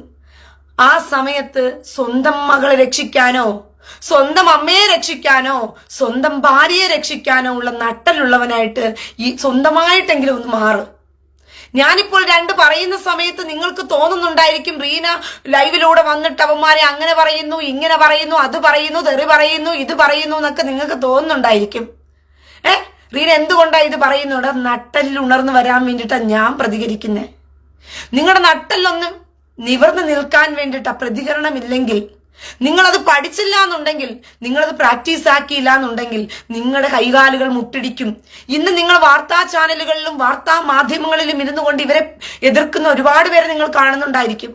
ഒത്തിരി പേര് വാർത്താ മാധ്യമങ്ങളിലൂടെയൊക്കെ ഇരുന്നു കൊണ്ട് അല്ലെങ്കിൽ സോഷ്യൽ മീഡിയ പ്ലാറ്റ്ഫോമുകളിലൊക്കെ ഇരുന്നു കൊണ്ട് ഇവരെ എതിർക്കുന്നവർ കാണുമായിരിക്കും. ഇവരുടെ ഈ എന്താ പറയുന്ന തോന്നിവാസത്തെയും ഇവരുടെ മതം വളർത്തിക്കൊണ്ടുവരുന്ന ആ ഒരു സംഘടിതമായ പ്രവൃത്തികളെ എല്ലാം തന്നെ ചർച്ച ചെയ്യുകയും എതിർക്കുകയും ഒക്കെ ചെയ്യുന്നവരാണെങ്കിൽ പോലും അവർ സംഘടിതമായി വന്നു കഴിഞ്ഞാൽ ഈ എതിർക്കുന്നവരുടെ നട്ടലുകൾ വളയും. ഈ എതിർത്തുകൊണ്ടിരിക്കുന്നവർ തന്നെ മുട്ടുകാലടിക്കും. എന്തുകൊണ്ടാ? അവർ വിമർശനം ചെയ്തുകൊണ്ടിരിക്കുകയല്ലേ. അവിടെ തന്റെ ഇടം കൊണ്ട് അവർക്ക് എതിർത്ത് നിൽക്കാനുള്ള ശക്തിയും കപ്പാസിറ്റിയും ഉണ്ടാകത്തില്ല. എന്തുകൊണ്ടാ? കേവലം അതൊരു വിമർശനമായി മാറിക്കൊണ്ടിരിക്കുക. ഇതാണ് സമൂഹത്തിൽ നടക്കേണ്ടത്. ഞാൻ കഴിഞ്ഞ ദിവസങ്ങളിലെ നിങ്ങളോട് പറഞ്ഞതുപോലെ സുനാമി വരുന്നു എന്ന് കാണുമ്പോൾ അയ്യോടീ സുനാമി വരുന്ന കേട്ടോ, അറിഞ്ഞായിരുന്നോ? എടി അപ്പുറത്തെ പറമ്പില് സുനാമി വന്നിട്ട് പോയതേ ഉള്ളു, അപ്പുറത്തെ കരയിലോട്ട്. ഇങ്ങോട്ട് ആരടിക്കുമെന്ന് പറഞ്ഞിട്ടുണ്ട്, അറിയത്തില്ല, അടിക്കുമായിരിക്കും എന്ന് ഒരു ഇൻഫർമേഷൻ പാസ് ചെയ്ത് കഴിഞ്ഞാൽ അതിന്റെ തീവ്രത മനസ്സിലാക്കാത്ത ജനം അവിടുന്ന് രക്ഷപ്പെടാൻ ശ്രമിക്കത്തില്ല. അവിടുന്ന് രക്ഷപ്പെടാനുള്ള തയ്യാറെടുപ്പുകളും എടുക്കത്തില്ല. പിന്നെയോ ആ സുനാമി വരുന്നു എന്നുള്ള തീവ്രതയോടുകൂടി അറിയിച്ചാൽ മാത്രമേ ജനം എന്ത് ചെയ്യത്തുള്ളൂ? വളരെ ആവേശത്തോടുകൂടി അതിൽ നിന്നും രക്ഷപ്പെട്ടു ഓടണമെന്നുള്ള വെപ്രാളത്തോടുകൂടി രക്ഷപ്പെട്ടു ഓടത്തുള്ളൂ. എന്റെ പ്രിയ സഹോദരങ്ങളെ, അതുകൊണ്ടാണ് ഞാൻ ഇവിടെ ഇരുന്ന് സംസാരിക്കുമ്പോൾ ഞാൻ യെരുശലേമിൽ നിന്ന് സംസാരിക്കുകയാണ്. നിങ്ങൾക്ക് ഇതിന്റെ തീവ്രത മനസ്സിലാക്കണമെങ്കിൽ കേരളക്കരയിൽ കിടക്കുന്നവർക്ക് ഇത് മനസ്സിലാകത്തില്ല. നിങ്ങൾ മതേതരത്തിന്റെ മറവിൽ പൊതിഞ്ഞ് സൂക്ഷിച്ചു വെച്ചിരിക്കുക. ഞാൻ നേരത്തെ പറഞ്ഞതുപോലെ നമ്മുടെ കേരളത്തിനകത്തുള്ള ഹോട്ടലുകൾ, നമ്മുടെ കേരളത്തിലെ പല ഹോട്ടലുകളും നിങ്ങൾ നോക്കിക്കഴിഞ്ഞാൽ ആ ഹോട്ടലുകളുടെ എല്ലാം പേരുകൾ എന്തായിരിക്കുമെന്ന് പറയാമോ? പോറ്റി ഹോട്ടല്, സുപ്രഭാതം ഹോട്ടല്, പോരാത്തതിന് പത്മ കഫേ, അല്ലെങ്കിൽ ഗുരുപ്രസാദം, കൃഷ്ണ ഹോട്ടല് എന്നുള്ള പേരുകളായിരിക്കും നമ്മുടെ നാട്ടിലെ ഹോട്ടലുകൾക്കെല്ലാം. പക്ഷെ അവിടെ വിളമ്പുന്നത് മുഴുവനും, അവിടുത്തെ ഫുഡ് മുഴുവനും ഹലാൽ ഭക്ഷണമായിരിക്കും. അവിടെ ഓണർ ആരെന്ന് അന്വേഷിച്ച് പോയി കഴിഞ്ഞാൽ നമ്മന്റെ ആൾക്കാർക്കായിരിക്കും അതിന്റെ പണം മുഴുവനും കിട്ടുന്നത്, അതിന്റെ ലാഭം മുഴുവനും കിട്ടുന്നത്. നമ്മുടെ ഹിന്ദുക്കളുടെയും ക്രിസ്ത്യാനികളുടെയും സ്ഥാപനങ്ങൾ പിടിച്ചെടുത്തുകൊണ്ട് നടത്തിക്കൊണ്ടിരിക്കുന്ന ജിഹാദാണ് ഹലാൽ ജിഹാദ്, ലാൻഡ് ജിഹാദ്, വഖഫിന്റെ മറവിൽ നടക്കുന്നത് ലാൻഡ് ജിഹാദ്. നമ്മുടെ പെൺകുട്ടികളെ പിടിച്ചുകൊണ്ടുപോയി മയക്കുമരുന്നിനും നമ്മുടെ ചെറുപ്പക്കാർ ആൺകുട്ടികളെയും പെൺകുട്ടികളെയും പിടിച്ചുകൊണ്ട് പോകുകയാണ്. സ്നേഹത്തിന്റെ വലയത്തിൽ നടിച്ച് അവരെ കൊണ്ടുപോയി ചൂഷണം ചെയ്യുകയാണ്. നാർക്കോട്ടിക് ജിഹാദ്, മയക്കമരുന്നുകൾ കൊടുത്ത്. ഈ മയക്കമരുന്നുകൾ മുഴുവനും എവിടുന്നാ വരുന്നത്? ഏറ്റവും കൂടുതലും അത് വരുന്നത് മുഴുവനും പാകിസ്ഥാനിൽ നിന്നും. ഇത് കൊണ്ടുവരുന്ന ആൾക്കാർ ആരാണെന്ന് വെച്ച് കഴിഞ്ഞാൽ നമ്മന്റെ ആൾക്കാരുമായി ഇത് കൊണ്ടുവരുന്നത്. ഇവിടെ നടക്കുന്ന ആഭാസ പ്രവർത്തനങ്ങളും ഇവിടെ നടക്കുന്ന വൃത്തികേടുകളും ഇവിടെ നടക്കുന്ന ക്രിമിനൽ കേസുകളും എല്ലാം എടുത്തു കഴിഞ്ഞാൽ ഏറ്റവും കൂടുതൽ നമ്മന്റെ ആൾക്കാരുടെ പേരുകൾ അതിനകത്ത് കാണുന്നത് മുഴുവനും. അതുപോലെ തന്നെ ലാൻഡ് ജിഹാദ് നടക്കുന്നു, നാർക്കോട്ടിക് ജിഹാദ് നടക്കുന്നു, ഹലാൽ ജിഹാദ് നടക്കുന്നു, ലവ് ജിഹാദ് നടക്കുന്നു. നമ്മുടെ കുഞ്ഞുങ്ങളെ വലിച്ചഴിച്ചു കൊണ്ടുപോകുകയാണ്. പല മേഖലകളിലും ജിഹാദ് നടന്നുകൊണ്ടേയിരിക്കുമ്പോൾ പോലും തലച്ചോറുണരാത്ത ക്രിസ്ത്യാനിയും തലച്ചോറുണരാത്ത ഹിന്ദുവുമാണ് നമ്മുടെ സമൂഹത്തിന്റെ ശാപം എന്ന് പറയുന്നത്. പ്രിയ സഹോദരങ്ങളെ, നിങ്ങളുടെ തലച്ചോറുകൾ ഇന്നും ഉണർന്നിട്ടില്ല എന്നുള്ളതാണ് നമ്മുടെ സമൂഹത്തിന്റെ ഏറ്റവും ദയനീയ പരാജയ കാഴ്ച എന്ന് പറയുന്നത് തന്നെ. അതുകൊണ്ട് ഒരു കാര്യം മനസ്സിലാക്കിക്കൊള്ളുക, ബുദ്ധിയുള്ളവരായിരുന്നു കൊണ്ട് നമ്മുടെ നാട്ടിൽ ഇന്ന് നടന്നുകൊണ്ടിരിക്കുന്ന കാര്യങ്ങളെ മനസ്സിലാക്കിയും ഗ്രഹിച്ചും മുന്നോട്ട് പോയില്ല എന്നുണ്ടെങ്കിൽ നിങ്ങൾക്ക് വരാൻ പോകുന്ന വലിയൊരു അപകടമാണെന്നുള്ളത് മനസ്സിലാക്കിക്കൊള്ളണം. ഞാൻ കൊതമതം എന്ന് ഉമാരുടെ മതത്തെ വിശേഷിപ്പിക്കാൻ കാരണമെന്ന് പറയുന്നത് സമൂഹത്തിൽ നടക്കുന്ന സകല ആഭാസ പ്രവൃത്തികളും. ഇവരുടെ മതത്തിന്റെ ഏറ്റവും വലിയൊരു പ്രത്യേകത എന്ന് പറയുന്നത് കൊതത്തിൽ ഭോഗിക്കാം എന്നിവരെ പഠിപ്പിക്കുന്നത് തന്നെയാണ് ഇവരുടെ മതത്തിലെ ഏറ്റവും വലിയൊരു പ്രത്യേകത. സ്ത്രീയാണെങ്കിലും പുരുഷനെ ആണെങ്കിലും അവർക്ക് കൊതഭോഗം നടത്തുന്നതിൽ തെറ്റില്ല എന്ന് പറഞ്ഞുകൊണ്ട് മദ്രസകളിൽ കുഞ്ഞു പ്രായങ്ങളിലെ കൊച്ചു പിള്ളേരെടുത്ത് ഈ കൊതഭോഗ പരിപാടി വെളിച്ചെണ്ണയുമായി നടത്തിക്കൊണ്ടിരിക്കുന്നതാണ് ഇവരുടെ ഇടയിൽ. ഇവർ ഈ അരാജകത്വത്തിലോട്ട് വളരുന്നത്. ഒരു സമൂഹത്തെ വളർത്തിക്കൊണ്ടുപോകുന്ന നേരായമായ ഒന്നും തന്നെ ഈ സമൂഹത്തിലില്ല, ഈ മതത്തിലില്ല പ്രിയ സഹോദരങ്ങളെ. അതുകൊണ്ടാണ് ഈ മതത്തിനോട് വെറുപ്പ്. നിങ്ങൾ ചിന്തിക്കുന്നുണ്ടായിരിക്കും ഇസ്ലാം മതത്തിനോട് റീന എന്താ ഇങ്ങനെ സംസാരിക്കുന്നതെന്ന് പറഞ്ഞുകൊണ്ട്. ഇസ്ലാം മതം അവരും വിശ്വാസികളല്ലേ, അവരും ദൈവത്തെ വിളിക്കുന്നവരല്ലേ എന്നൊക്കെ നിങ്ങൾ ചിന്തിക്കുന്ന ആൾക്കാർ ഇതിനകത്തുണ്ടായിരിക്കാം. ഈ മതം എന്ന് പറയുന്നത് സമൂഹത്തിന് ആപത്തുണ്ടാക്കുന്ന ഒന്നാണ്, സമൂഹത്തിനെ അരാജകത്വത്തിലേക്ക് നയിക്കുന്ന ഒന്നാണ്, സമൂഹത്തെ പ്രകൃതി വിരുദ്ധമായി കൊണ്ടുപോകുന്ന ഒന്നാണ് ഈ മതത്തിന്റെ പ്രത്യേകത എന്ന് പറയുന്നത്. കാരണം നമ്മന്റെ കാമഭ്രാന്തന് 6 വയസ്സുകാരിയെ പെണ്ണിനെ വേണം, പ്രകൃതി വിരുദ്ധമായത്. ഒരു പ്രായപൂർത്തിയാകാത്ത അലിയാർ ഹാസ്മി കഴിഞ്ഞ ദിവസം പറഞ്ഞത് കേട്ടു. 6 വയസ്സുകാരിയെ ഭോഗിച്ചു എന്ന് പറഞ്ഞുകൊണ്ട് നമ്മുടെ നമ്മുടെ മമ്മദ് കുഞ്ഞിനെ ഇങ്ങനെ പരിഹസിക്കാൻ കൊള്ളാമോ? 9 വയസ്സിലല്ലേ ഭോഗിച്ചത്? അവൻ 6 വയസ്സും 9 വയസ്സും എന്ന് പറയുന്നത് ഇങ്ങനത്തെ ഡിഫറൻറ്റാ. ഇവന്മാർക്ക് 6 വയസ്സും 9 വയസ്സും എന്ന് പറയുന്നത് ഡിഫറൻറ്റാ. വൃത്തികെട്ടവന്മാർക്ക് ന്യായീകരിക്കാൻ എന്താ ഇവന്മാർക്ക് ഉള്ളതെന്ന് പോലും ഇവന്മാർക്ക് അറിയുന്നില്ല പ്രിയ സഹോദരങ്ങളെ. 6 വയസ്സുകാരിയെ പെണ്ണിനെ വിവാഹം കഴിക്കാമെന്നും അതൊരു നബിചര്യയാണ് ഇവരുടെ. ആ നബിചര്യ അനുസരിച്ചാണ് ഇവരുടെ നബി എന്തെല്ലാം കാണിക്കുന്നോ അതെല്ലാം ഇവർക്ക് നബിചര്യയാണ്. അടിമ സ്ത്രീയെ ഭോഗിക്കേണ്ടത് നബിചര്യയാണ്. അതുകൊണ്ടാണ് ഇസ്രായേലിൽ കയറി വന്നിട്ട് യുദ്ധത്തിൽ പിടിച്ചു കൊണ്ടുപോയ പെൺകുട്ടികളെ എല്ലാം തന്നെ എന്ത് ചെയ്തത്? ഇവന്മാരിവിടെ കയറി വന്ന് ഈ വൃത്തികേടുകളും അനീതിയും കാണിച്ചുകൊണ്ട് പോയത്. അത് കുഞ്ഞെന്നോ വലുതെന്നോ ഒന്നും തന്നെയില്ല. ഇവരുടെ ഒരു മതപുസ്തകത്തിനകത്ത് വളരെ വ്യക്തമായി രേഖപ്പെടുത്തിയിരിക്കുന്ന വേറൊരു കാര്യമുണ്ട്. ഒരു പെൺകുട്ടി, ഒരു 4 മാസം പ്രായമുള്ള ഇത് തുർക്കിയിൽ ആണെന്ന് തോന്നുന്നു, ഒരു പുസ്തകത്തിനകത്ത് അവർ പഠിപ്പിക്കുന്നതാണ്. ഞാനത് യൂട്യൂബിനകത്ത് തെളിവ് സഹിതം ആ വീഡിയോ കിടപ്പുണ്ട്. അതിനകത്ത് വ്യക്തമായിട്ട് അവിടെ പുസ്തകത്തിനകത്ത് രേഖപ്പെടുത്തിയിരിക്കുന്ന ഒരു കാര്യമാണ്. നബി സല്ലല്ലാഹു തങ്ങൾ പറഞ്ഞതിന്റെ അലവലാദിസെല്ലാം പറഞ്ഞു കൊടുത്ത ഒരു ചര്യയുടെ ഒരു ഭാഗമാണ്. ഒരു പെൺകുട്ടിയുടെ ഒരു 4 മാസം പ്രായമുള്ള ഒരു പെൺകുട്ടിയോടാണ് ഒരുത്തിന് കാമം തോന്നിയിട്ട് അവളെ ഭോഗിക്കണമെന്ന് ആ കുഞ്ഞിനോട് തോന്നിക്കഴിഞ്ഞാൽ എത്ര മാസമാ? 4 മാസം. 4 മാസം പ്രായമുള്ള ഒരു പിഞ്ചു കുഞ്ഞിനെ ഭോഗിക്കണമെന്ന് ഒരുത്തിന് തോന്നി. ആ പിഞ്ചു കുഞ്ഞിനെ ഭോഗിക്കുന്ന സമയത്ത് അതിന്റെ യോനിദ്വാരത്തിലൂടെ അതിനെ ഭോഗിക്കുമ്പോൾ ആ യോനിദ്വാരവും മലദ്വാരവും കൂടിച്ചേർന്ന് ഒരു ദ്വാരമായി കഴിഞ്ഞു കഴിഞ്ഞാൽ ആ കുഞ്ഞിന് നഷ്ടപരിഹാരം കൊടുക്കണം.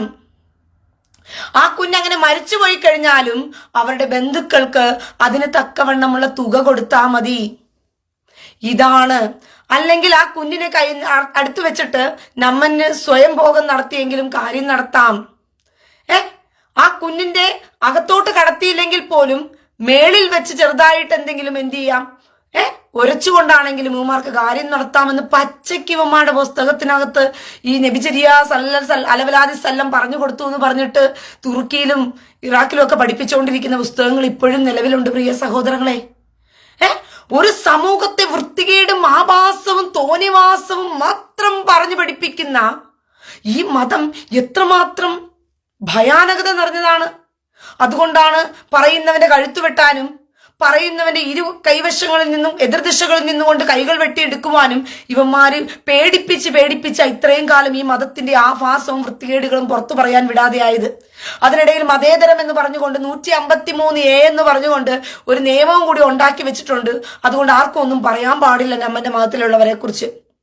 ആ അവസ്ഥയിലേക്ക് വന്നപ്പോൾ നമ്മുടെ പബ്ലിക് സമൂഹത്തിൽ ആഭാസന്മാർ പച്ചയ്ക്ക് നിന്നുകൊണ്ട് നമ്മുടെ നീതിന്യായ വ്യവസ്ഥയിൽ തന്നെ ഒരു സ്ത്രീയെ 30 സെക്കൻഡ് ഒന്ന് നോക്കി നിന്നാൽ പോലും എന്ത് ചെയ്യും, അവനെ അറസ്റ്റ് ചെയ്യാനുള്ള നിയമമുണ്ട്. പക്ഷെ ഇവിടെ പച്ചയ്ക്ക് നിന്ന് 72 ഹൂറിമാരെ ഭോഗിക്കുമെന്നുള്ള കഥ പറഞ്ഞു കൊടുത്തും 5 വയസ്സുകാരിയായ കുഞ്ഞിന് കുറച്ച് ശരീരഭാഗം ഉണ്ടെങ്കിൽ അവൾ ഭോഗിക്കുവാനുള്ള ഒരു ഭോഗവസ്തുവാണെന്ന് പച്ചയ്ക്ക് നിന്നുകൊണ്ട് ബാലുശ്ശേരി പറഞ്ഞിട്ട് പോലും നമ്മുടെ നാട്ടിൽ കേസും കാര്യങ്ങളൊന്നുമില്ല. അതിനെതിരെ നിയമമൊന്നുമില്ലെന്നേ. മതത്തിലിരുന്നു കൊണ്ട് ആഭാസം പറഞ്ഞു കഴിഞ്ഞാൽ നിയമമില്ല. ക്രിസ്ത്യാനികളെ കണ്ടിട്ടില്ലേ, മതത്തിലിരുന്നു കൊണ്ട് കൊള്ളയടിച്ചാൽ പ്രശ്നമൊന്നുമില്ല ഇവന്മാർക്ക്. മനസ്സിലായോ? മതത്തിലിരുന്നു കൊണ്ട് കൊള്ളയടിച്ചു കഴിഞ്ഞാൽ ക്രിസ്ത്യാനിയെ സംബന്ധിച്ചിടത്തോളം ഒരു പ്രശ്നവുമില്ല.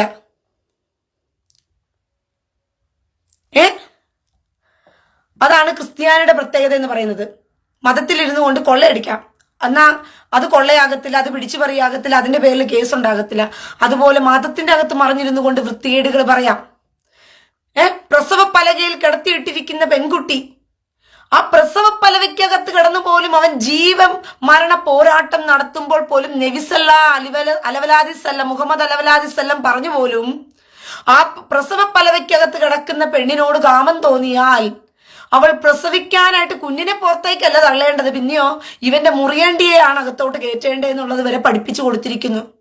ഇതൊക്കെ ഞാൻ പച്ചയ്ക്ക് പറയുമ്പോൾ നിങ്ങൾക്ക് തോന്നുന്നുണ്ടായിരിക്കും, അയ്യോ പൊതുസമൂഹത്തിന് ഈ അറിവുകൾ ആവശ്യമാണ്. നിങ്ങളെല്ലാം വീട്ടിനകത്ത് കയറിയിരുന്നിട്ട് സിനിമകളെല്ലാം കണ്ട് സിനിമയ്ക്കകത്ത് ആസ്വദിക്കും. സിനിമയ്ക്കകത്തോടുകൂടി വൃത്തികേടുകളും അതും പറഞ്ഞുകൊണ്ട് പൊതുസമൂഹത്തെ നശിപ്പിക്കാൻ വേണ്ടി അതിനെ ലജ്ജയോടുകൂടിയും അതോടുകൂടിയും അവർക്ക് സെലിബ്രിറ്റി സ്റ്റാറ്റസും ഉണ്ട്. സിനിമയിൽ കൂടിയും അല്ലാതെയൊക്കെ വൃത്തികേടുകളും ആഭാസങ്ങളും കാണിച്ചു കൊടുത്താൽ പോലും അവർക്ക് മുമ്പിൽ പോയി സെലിബ്രിറ്റി സ്റ്റാറ്റസോടുകൂടി അവരെ ആൾക്കാർ നോക്കിക്കാണും. ഈ മാതിരിയുള്ള വൃത്തികേടുകളെ പച്ചയ്ക്ക് പറയേണ്ടത് പച്ചയ്ക്ക് തന്നെ പറഞ്ഞു കൊടുക്കുന്ന സമയത്ത്, മനുഷ്യർക്ക് ബോധവൽക്കരണം കൊടുക്കുന്ന സമയത്ത് മനുഷ്യൻ വെറുപ്പോടുകൂടിയും കാണും. ഈ വൃത്തികെട്ട സമൂഹം എന്ന് നന്നാകുമോ? ഈ വൃത്തികെട്ട സമൂഹത്തിന് എന്ന് കാഴ്ച ബുദ്ധി ഉണരുമോ? അറിയത്തില്ല. പ്രിയ സഹോദരങ്ങളെ, ഇത് പോകുന്നത് അപകടത്തിലേക്കാണ്. ഒരു പൈശാചികതയാണ് ഈ ലോകത്ത് വ്യാപിച്ചു കൊണ്ടിരിക്കുന്നത്. ഒരു അന്ധകാര ശക്തി ഭൂമിയെ കടന്നാക്രമിച്ചു കഴിഞ്ഞു. ലോകത്തെ മുഴുവനും ഇരുട്ടി വ്യാപിച്ചു കഴിഞ്ഞു. യൂറോപ്യൻ രാജ്യങ്ങൾ മുഴുവനും യുവമാരുടെ രാജ്യം വലയത്തിലേക്ക് ആയിക്കഴിഞ്ഞു. പ്രിയ സഹോദരങ്ങളെ, സകല യൂറോപ്യൻ രാജ്യങ്ങളിലും ഇവന്മാര് ആധിപത്യം സ്ഥാപിച്ചു കഴിഞ്ഞു. ഇതൊന്നും നിങ്ങൾ അറിയുന്നില്ല. ഒരു മിനിറ്റ്. സകല യൂറോപ്യൻ രാജ്യങ്ങളിലും ഇവന്മാര് ആധിപത്യം സ്ഥാപിച്ചുകൊണ്ടിരിക്കുന്നത്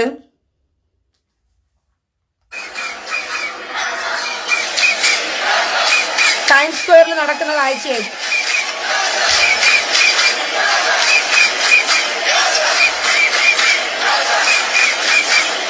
ഗാസ, പാലസ്തീൻ.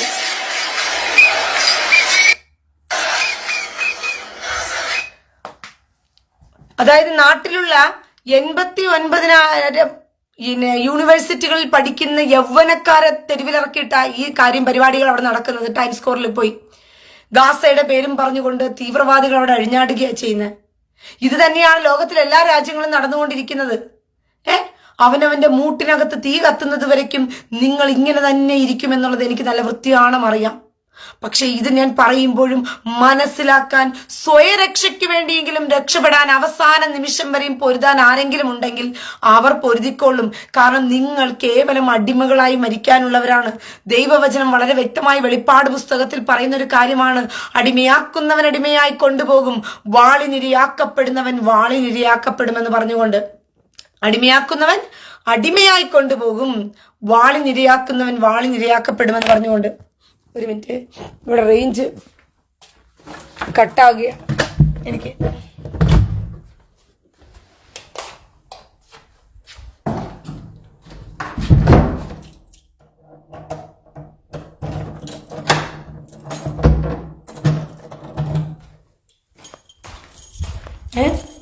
അടിമയാക്കുന്നവൻ അടിമയായി കൊണ്ടുപോകും,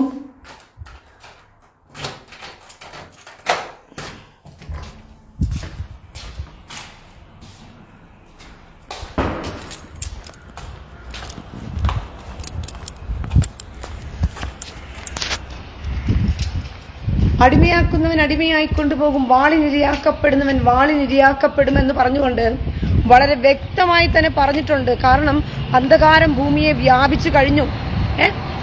ഞാൻ പൊരുതിക്കൊണ്ടിരിക്കുന്നത് ബൈബിൾ എടുത്തു വെച്ചുകൊണ്ടിരിക്കുന്ന വൃത്തികെട്ട ക്രിസ്ത്യാനിയെ, നിനക്ക് ബൈബിൾ വായിക്കാൻ അറിയാത്തതിന്റെ കുഴപ്പമാണ്. ഞാൻ പൊരുതിക്കൊണ്ടിരിക്കുന്നത് ആരോടാണെന്നറിയാമോ? ഞാൻ പൊരുതിക്കൊണ്ടിരിക്കുന്നത് കർത്താവ് വന്നു പറഞ്ഞു, നിങ്ങളെ കൊല്ലുന്നവർ ദൈവത്തിന് വഴിപാടർപ്പിക്കുന്നു എന്ന നാഴിക വരുന്നു, സൂക്ഷിച്ചു കൊള്ളുവിനെന്ന് പറഞ്ഞുകൊണ്ട്. നിങ്ങളെ കൊല്ലുന്നവർ ദൈവത്തിന് വഴിപാടർപ്പിക്കുന്നു എന്ന നാഴിക വരുന്നു, സൂക്ഷിച്ചു കൊള്ളുവിനെന്ന് പറഞ്ഞപ്പോൾ അത് വന്നു. മനുഷ്യനെ കൊല്ലുന്നവർ, കർത്താവിന്റെ വചനം നിവൃത്തിയായിക്കൊണ്ടിരിക്കുമ്പോൾ നിങ്ങൾക്ക് മുന്നറിയിപ്പ് തന്നിട്ട് സൂക്ഷിച്ചു കൊള്ളുക, കരുതിക്കൊള്ളുക എന്ന് പറഞ്ഞപ്പോൾ പോലും അത് എന്താണെന്ന് ജനസമൂഹത്തിന് മനസ്സിലാക്കി കൊടുക്കുവാൻ ഈ കച്ചവടം ചെയ്യുന്ന, ഈ ബൈബിൾ എടുത്തു വെച്ച് കച്ചവടം ചെയ്യുന്ന കള്ളപ്പാതിരിമാരും പുരോഹിതന്മാരും പാസ്റ്റർമാരൊന്നും ജനങ്ങൾക്ക് പറഞ്ഞു കൊടുക്കാൻ തയ്യാറല്ല. അടിമയാക്കുന്നവൻ അടിമയായി കൊണ്ടുപോകുമെന്ന് പറഞ്ഞു കൊടുക്കാൻ തയ്യാറല്ല. ഈ അന്ത്യകാലഘട്ടത്തിൽ ഈ വൃത്തികേടുകളും ഈ ആഭാസമായ പ്രവൃത്തികളും എല്ലാം പ്രോത്സാഹിപ്പിച്ചുകൊണ്ട് ജനങ്ങളെ, ഒരു പൊതുസമൂഹം എങ്ങനെ നന്നാകും? പ്രിയ സഹോദരങ്ങളെ, നിങ്ങൾ ചിന്തിക്കുന്നുണ്ടായിരിക്കും, ഇസ്ലാമിക സമൂഹത്തിൽ നല്ലവരായ ആൾക്കാരുമുണ്ടല്ലോ എന്ന് പറഞ്ഞുകൊണ്ട്. വീട്ടിൽ നിന്നും പഠിപ്പിച്ചു കൊടുക്കുന്നതല്ലേ ഒരുവനെ നല്ലവനായി വാർത്തെടുക്കുന്നത്? ഒരു സമൂഹത്തിൽ ഒരു മതപുരോഹിതൻ പറഞ്ഞു കൊടുക്കുന്നതല്ലേ അവനെ നല്ലവനായി വാർത്തെടുക്കുന്നത്? അങ്ങനെയല്ലേ ചെയ്യുന്നത്? പക്ഷേ നമ്മന്റെ തൂറാന്റെ പുസ്തകത്തിനകത്തിരുന്ന് എന്തുവാ ഇസ്ലാമിക സമൂഹം പഠിക്കേണ്ടത്? ഹിന്ദുവിനെയും ക്രിസ്ത്യാനിയെയും യഹൂദനെയും കൊന്നൊടുക്കി കഴിഞ്ഞാൽ സ്വർഗമുണ്ടെന്ന് പഠിപ്പിക്കലല്ലേ അവന് പഠിക്കാനുള്ളൂ? 72 കൂറിമാരെയും മദ്യപ്പുഴയും കിട്ടും. അതുകൊണ്ട് ധൈര്യമായിട്ട് എന്ത് ചെയ്യുക? കൊന്നുകൊള്ളുക എന്ന് പറയുന്ന പഠിപ്പിക്കലല്ലേ അവന് കേൾക്കാനും പഠിക്കാനും ഉള്ളൂ. അതല്ലേ ആ പൊതുസമൂഹം പഠിച്ചു വെച്ചുകൊണ്ടിരിക്കുന്നേ. അപ്പോൾ ഇത്രയും പൊതുസമൂഹത്തിൽ ജനം എന്തിനെയാണ് നിങ്ങൾ കണ്ടുകൊണ്ടിരിക്കുന്നത്? എനിക്ക് മനസ്സിലാകുന്നില്ല. നിങ്ങൾ എന്തിനെയാണ് നോക്കിക്കൊണ്ടിരിക്കുന്നത്? സമൂഹമേ, നിങ്ങൾ ചിന്തിക്കുന്നുണ്ടായിരിക്കും, ഇസ്ലാമിക സമൂഹത്തിൽ നല്ല ആൾക്കാരുമില്ലേ സഹോദരി? ഇങ്ങനെ ഒരു സമൂഹത്തെ മൊത്തത്തിൽ അടച്ചാക്ഷേപിക്കണമോ എന്ന് ഞാൻ ചോദിക്കുന്നുണ്ടായിരിക്കും. ഒരു സമൂഹത്തെ ഞാൻ മൊത്തത്തിൽ അടച്ചാക്ഷേപിക്കുന്നുണ്ടെങ്കിൽ ആ സമൂഹത്തിൽ ആ മതം ഫോളോ ചെയ്യുന്നവൻ ഉറപ്പായും അവന് വിശ്വസിക്കാൻ കൊള്ളൂല. ഒരു പൊതുസമൂഹത്തിൽ ഇസ്ലാം മതം ശ്രേഷ്ഠ മതമാണെന്ന് കണ്ടുകൊണ്ട് അതിനെ ഒരുത്തൻ ഫോളോ ചെയ്യുന്നുണ്ടെങ്കിൽ ആ ഫോളോ ചെയ്യുന്നവന് വിശ്വസിക്കാൻ കൊള്ളൂല. കാരണം അവന്റെ മതം ഫോളോ ചെയ്യുന്നതിനനുസരിച്ച് അവന് ക്രിസ്ത്യാനിയും ഹിന്ദുവും യഹൂദനും അവന്റെ ജന്മശത്രുക്കളാണ്. അവർ ജീവനോടുള്ളിടത്തോളം കാലം അള്ളാഹുവിന്റെ രാജ്യം സ്ഥാപിക്കാൻ പറ്റില്ല എന്നുള്ളതാണ് അവരുടെ വിശ്വാസം. അവരെ കൊന്നൊടുക്കുക എന്നുള്ളതാണ് അവരുടെ വിശ്വാസം. അതുകൊണ്ട് അവരുടെ മതം ഒരിക്കലും എന്ത് ചെയ്യത്തില്ല, എല്ലാവരെയും സ്നേഹിച്ച് കരുതി അവരെ കൂട്ടുപിടിച്ച് അവരെ സമാധാനത്തോടെ ജീവിക്കാൻ വേണമെന്നൊന്നും അവരുടെ മതം പറഞ്ഞിട്ടൊന്നുമില്ല. അങ്ങനെ നിങ്ങൾ തെറ്റിദ്ധരിക്കുകയാണ്. ദുബായിൽ കഴിഞ്ഞ ദിവസം ഒരു റബ്ബിയെ ബ്രൂട്ടലി കൊന്നുകളഞ്ഞു, ഒരു യഹൂദനെ. യഹൂദന്മാർ തുച്ഛമായി താമസിക്കുന്ന ഇവന്മാരുടെ രാജ്യത്ത് സുരക്ഷിതരല്ല. ചിന്തിച്ചു നോക്കണേ, നിങ്ങൾ എന്തുവാ ചിന്തിച്ചുകൊണ്ടിരിക്കുന്ന ക്രിസ്ത്യാനിയെ?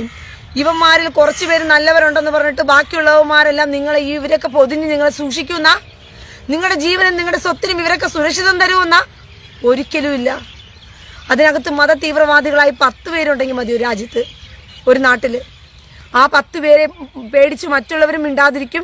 ഈ 10 പേര് ഇറങ്ങി നിന്നുകൊണ്ട് അതിക്രമവും അനീതിയും കാണിച്ചുകൊള്ളും. യുണൈറ്റഡ് സ്റ്റേറ്റിൽ ദുബായിലാണ് കഴിഞ്ഞ ദിവസം ഒരു യഹൂദ റബ്ബായി കൊല്ലപ്പെട്ടത്. ആ യഹൂദ റബ്ബായി എന്ത് തെറ്റ് ചെയ്തിട്ടാണ് കൊല്ലപ്പെട്ടത്? എന്ത് തെറ്റ് ചെയ്തിട്ടാ യഹൂദ റബ്ബായി കൊല്ലപ്പെട്ടത്? പ്രിയ സഹോദരങ്ങളെ, അദ്ദേഹം ഒരു യഹൂദനായതിന്റെ പേരില. കാരണം അല്ലാഹുവിന്റെ പുസ്തകത്തിനകത്ത് പറഞ്ഞിട്ടുണ്ട്, യഹൂദൻ ജന്മശത്രുവാണെന്ന് പറഞ്ഞുകൊണ്ട്. അതുകൊണ്ട് അവനെ കൊന്നുകളയണമെന്ന് പറഞ്ഞിട്ട് അവസാനത്തെ യഹൂദനെയും കൊന്നുകളഞ്ഞാൽ മാത്രമേ അല്ലാഹു നിങ്ങൾക്ക് സ്വർഗരാജ്യം തരത്തോളെന്ന് പറഞ്ഞുകൊണ്ട് അവന്റെ പുസ്തകത്തിൽ എഴുതി വെച്ചിരിക്കുന്നതിന്റെ പ്രകാരം കണ്ടെടുത്തു വെച്ചെല്ലാം യഹൂദന്മാരെ വെട്ടിക്കൊല്ലുക എന്നുള്ള ലക്ഷ്യത്തോടു കൂടി അലഞ്ഞു നടക്കുകയാണ് ഈ കാമഭ്രാന്തന്റെ ആൾക്കാരും കൂട്ടരും ഒക്കെ. ഇവരെ വിശ്വസിച്ച് ഈ ലോകത്തിന് നിങ്ങൾക്ക് ജീവിക്കാൻ പറ്റുമെന്ന് തോന്നുന്നുണ്ടോ? ഒരിക്കലും നിങ്ങൾക്ക് പറ്റില്ല. നിങ്ങളുടെ കുഞ്ഞുങ്ങളും നിങ്ങളുടെ ഭാര്യമാരും നിങ്ങളുടെ മക്കളുമെല്ലാം കുപ്പായത്തിൽ ഇവന്മാരുടെ രാജ്യത്തിന്റെ നിയമത്തിനും നിയമവ്യവസ്ഥയ്ക്കും അനുസരിച്ച് പോകാൻ പോകുന്ന നാളുകൾ വിദൂരമല്ല. പല തീവ്രവാദികളും എഴുന്നേറ്റ് കഴിഞ്ഞാൽ അവന്മാരുടെ ഇടയിലുള്ള ആൾക്കാർ തന്നെ പേടിച്ച് എന്ത് ചെയ്യണം? മൂത്രമൊഴിച്ച് അവർ പറയുന്നത് കേട്ട് ജീവിക്കേണ്ട ഗതികേട്. അതാണ് അഫ്ഗാനിസ്ഥാനിൽ നടക്കുന്നത്. അഫ്ഗാനിസ്ഥാനിൽ സാധാരണക്കാരായ മനുഷ്യരുണ്ട്. ഈ മതം പറയുന്നത് ഫോളോ ചെയ്യാതെ മനുഷ്യനായി ജീവിക്കണമെന്ന് ആഗ്രഹിച്ച് ജീവിക്കുന്ന മനുഷ്യർ അഫ്ഗാനിസ്ഥാനിലുണ്ട്. പക്ഷെ അവർക്ക് എന്ത് ചെയ്യാൻ പറ്റും? താലിബാൻ തീവ്രവാദികൾ ആ രാജ്യം പിടിച്ചടക്കി കഴിഞ്ഞാൽ അയ്യോ സാധാരണക്കാരായ മനുഷ്യർക്ക് പോയിട്ട് ക്രിസ്ത്യാനിയെ സഹായിക്കാൻ പറ്റുമോ? അവനെയെ സഹായിക്കാൻ പറ്റുന്നില്ല. അവിടെ നിന്ന് രക്ഷപ്പെട്ട് ഓടാൻ വേണ്ടി ഫ്ലൈറ്റിനകത്തൊക്കെ കയറി ഓടിയത് നിങ്ങൾ കണ്ടല്ലേ? ഫ്ലൈറ്റിനകത്തൊക്കെ കയറി ഓടിയത് രക്ഷപ്പെടാൻ നോക്കിയത് നിങ്ങൾ കണ്ടവരല്ലേ? അപ്പൊ അവനെ തന്നെ രക്ഷപ്പെടുത്താൻ നോക്കിയിട്ട് നടക്കത്തില്ല. അപ്പോൾ ഈ തീവ്രവാദികൾ രാജ്യം പിടിച്ചടക്കിയാൽ എങ്ങനെ ഇരിക്കുമെന്നുള്ളതിന് തെളിവാണ് താലിബാൻ. ഇവിടെ മാഹീൻ എന്ന് പറയുന്ന ഒരു വൃത്തികെട്ടവൻ, ഒരു പരമചെറ്റ ഇസ്രായേലിലോട്ട് കയറി വന്നു ടൂറിസ്റ്റായിട്ട്. അവൻ ഇസ്രായേൽ വിരുദ്ധതയും കൊണ്ട് നടക്കുന്നവനാ. കേരളത്ത് ഇരുന്നു കൊണ്ട് ഇസ്രായേലിനെ എതിർത്ത് പലസ്തീനെ സപ്പോർട്ട് ചെയ്ത് ഹമാസിനെ സപ്പോർട്ട് ചെയ്ത് അവൻ സംസാരിച്ചവനാ. KFC വാങ്ങിച്ച് കഴിക്കരുതെന്ന് പറഞ്ഞവനാ. KFC വാങ്ങിച്ച് കഴിച്ചു കഴിഞ്ഞാൽ ഇസ്രായേലിന് അതിന്റെ ഓഹരി പോകുമെന്ന് പറഞ്ഞവനാ. ഇസ്രായേൽ എന്ന് പറയുന്ന രാജ്യത്തെ ഒരിക്കലും അംഗീകരിക്കാൻ പറ്റില്ല എന്ന് വെറും വർഗീയത പറഞ്ഞ വൃത്തികെട്ടവനാണ്. അവൻ ഈ രാജ്യം എന്താ പറയുന്നത്, അവന്റെ എതിരുള്ള രാജ്യമാണെങ്കിൽ പിന്നെ അവൻ എന്തിനാ ഇതിനകത്തോട്ട് കയറി വന്നാൽ? ഇവൻ ഇവിടെ കയറി വന്നിട്ട് കാണിച്ച് ചെറ്റത്തരവ് എന്ന് പറയുന്നതോ കന്നം തിരിവെന്ന് പറയുന്നതോ വർഗീയത ഇവിടെയും വന്ന് വിളമ്പുകയാണ് ചെയ്തത്. സുഡാപ്പികളെ കുറച്ച് പേരെ പ്രീണിപ്പിക്കാൻ വേണ്ടി ജൂതന്റെ ജഡ്ഡി തിരക്കി നടക്കുക അവൻ ചെയ്തത്. ആ വൃത്തികെട്ടവൻ, ആ ചെറ്റ. പോരാത്തതിന് അവൻ അറബ് വിരുദ്ധത എന്ന് പറഞ്ഞുകൊണ്ട് ഇസ്രായേലുകൾ അറബ് വിരുദ്ധത പ്രചരിപ്പിക്കുന്നു എന്ന് പറഞ്ഞുകൊണ്ട് മൊത്തം അറബികളുടെ തലയിൽ കെട്ടിവെക്കുകയാണ് ചെയ്തത്. ഹമാസ് തീവ്രവാദികളെ എതിർത്തുകൊണ്ട് അവരിടുന്ന പോസ്റ്റുകളും ഹമാസ് തീവ്രവാദികൾക്കെതിരെ അവർ സംസാരിക്കുന്നതുമെല്ലാം ഈ അറബ് വിരുദ്ധതയാണെന്ന് പറഞ്ഞുകൊണ്ട് ഇസ്ലാമിസ്റ്റുകളെ മൊത്തത്തിലും കയ്യിലെടുക്കുവാൻ വർഗീയത ഇവിടെ വന്നും വിളമ്പിക്കൂട്ടുകയാണ് ചെയ്യുന്നത്. ഇങ്ങനെയുള്ളവന്മാർ ജീവനോടെ ഇരിക്കുന്നിടത്തോളം കാലം നിങ്ങൾക്ക് തോന്നുന്നുണ്ടോ പ്രിയ സഹോദരങ്ങളെ സമാധാനത്തോടു കൂടി നമുക്ക് ജീവിക്കാൻ പറ്റുമെന്ന് പറഞ്ഞുകൊണ്ട്? ഇവന്മാരുടെ മതം എവിടെ പോയാലും ആ മതം കഴിഞ്ഞിട്ടേ ഉള്ളൂ മനുഷ്യർ ഇവന്മാർക്ക്. അതാണ് അതിന്റെ ഒരു പ്രത്യേകത എന്ന് പറയുന്നത്. ഇതിനകത്ത് കുറച്ചു പേര് നല്ലവരുണ്ടെന്ന് പറഞ്ഞിട്ട് ഈ നല്ലവരെയും സുഖിപ്പിച്ചുകൊണ്ട് നിങ്ങൾ ഇരുന്ന് കഴിഞ്ഞാൽ ഈ നല്ലവരൊന്നും അവസാന നിമിഷം നിങ്ങളുടെ കൂടെ കാണത്തില്ല. കാരണം ആ നല്ലവരുടെ കഴുത്തിനകത്തും കത്തിയായിരിക്കുന്നത്. ആ നല്ലവർക്ക് അവരെ രക്ഷപ്പെടുത്താൻ പറ്റില്ല, പിന്നെ എങ്ങനെയാ നിങ്ങളെ രക്ഷപ്പെടുത്തുന്നേ? ഇതിനകത്ത് കുറച്ച് നല്ലവരുണ്ടെന്ന് പറഞ്ഞിട്ട് ഈ നല്ലവർക്ക് അവരെ രക്ഷപ്പെടുത്താൻ പറ്റില്ല, അപ്പൊ പിന്നെ നിങ്ങൾ എങ്ങനെ രക്ഷപ്പെടുത്തുമോ അവര്? ഇതല്ലേ അഫ്ഗാനിസ്ഥാനിൽ. അവന് അഫ്ഗാനിസ്ഥാനിലേക്ക് പോയപ്പോൾ മാഹീൻ എന്ന് പറയുന്ന ആ വൃത്തികെട്ടവന് അഫ്ഗാനിസ്ഥാൻ വിസ്മയമായിരുന്നു, താലിബാൻ വിസ്മയമായിരുന്നു. അവനെ അവിടെ ട്രീറ്റ് ചെയ്തത് എങ്ങനെയാ? അവൻ അവിടെ കയറിയപ്പോൾ അവന്റെ കരണം അടിച്ചു പൊളിച്ചു അവര്. ഇവിടെ യഹൂദന്മാർ അതാണോ ചെയ്തത്? മാഗീൻ എന്ന് പറയുന്ന വൃത്തികെട്ടവൻ, ഒരു കൊതപോകി, പന്നച്ചേറ്റ, അവൻ എവിടേക്ക് പോയപ്പോൾ അവൻ അഫ്ഗാനിസ്ഥാനിലേക്ക് കയറി ചെന്നപ്പോൾ അഫ്ഗാനിസ്ഥാനിൽ അവനെ താലിബാൻ തീവ്രവാദികളുണ്ട് കാരണം അടിച്ചു പൊളിച്ച് അവനെ ജയിലിൽ കയറ്റിയായിട്ടിരുന്നത്. അതിനുശേഷമാണ് പിന്നീട് അവൻ എന്ത് ചെയ്ത് പുറത്തു കൊണ്ടുവന്നതും എടുത്തതുമൊക്കെ. അവനത് വിസ്മയമായിരുന്നു. താലിബാനിസ്റ്റുകൾ എന്തോ സ്നേഹമുള്ളവരായിരുന്നു. അവിടെയുള്ള കുഞ്ഞുങ്ങളെ അവൻ കണ്ടില്ല. അവിടെയുള്ള പിഞ്ചു കുഞ്ഞുങ്ങളെ അവൻ കണ്ടില്ല. അവിടെ അനുഭവിക്കുന്ന യാതനകൾ അവൻ കാണുന്നില്ല. അവിടെ അനുഭവിക്കുന്ന അപ്പിക്കുപ്പായത്തിൽ കാല് കാണിക്കുന്നതിന്, ജസ്റ്റ് കാല് കാണിച്ചതിന് ഒരു പെണ്ണിനെ നിർത്തിയിട്ട് അവളെ അടിച്ച് പുറം പൊളിക്കുന്നതൊന്നും ഇവൻ കണ്ടില്ല. ഈ വൃത്തികെട്ടവന്മാർ, ഇതാണ് പ്രിയ സഹോദരങ്ങളെ നമ്മുടെ സമൂഹത്തില് വർഗീയ വിഷങ്ങള്. ഈ വൃത്തികെട്ടവന്മാരെ പറയേണ്ട രീതിക്ക് രണ്ട് പറഞ്ഞാലേ സമാധാനമാകത്തുള്ളൂ. അല്ലാതെ ഇവന്മാരുടെ ഒന്നും പ്രതിപക്ഷ ബഹുമാനം കൊടുക്കേണ്ടതിന് ഇവന്മാരും പ്രതിപക്ഷമല്ലല്ലോ. സാത്താൻ കുഞ്ഞുങ്ങൾ എങ്ങനെയാ എനിക്ക് പ്രതിപക്ഷമാകുന്നേ? എടാ, ഈ സാത്താൻ വർഗം എനിക്ക് പ്രതിപക്ഷമാകത്തില്ല. ഈ സാത്താൻ വർഗത്തെ ഞാൻ സാത്താനികമായിട്ടേ കാണത്തുള്ളൂ. ഈ വൃത്തികെട്ടവന്മാരെ ഞാൻ വൃത്തികേടായിട്ടേ ഞാൻ കാണത്തുള്ളൂ.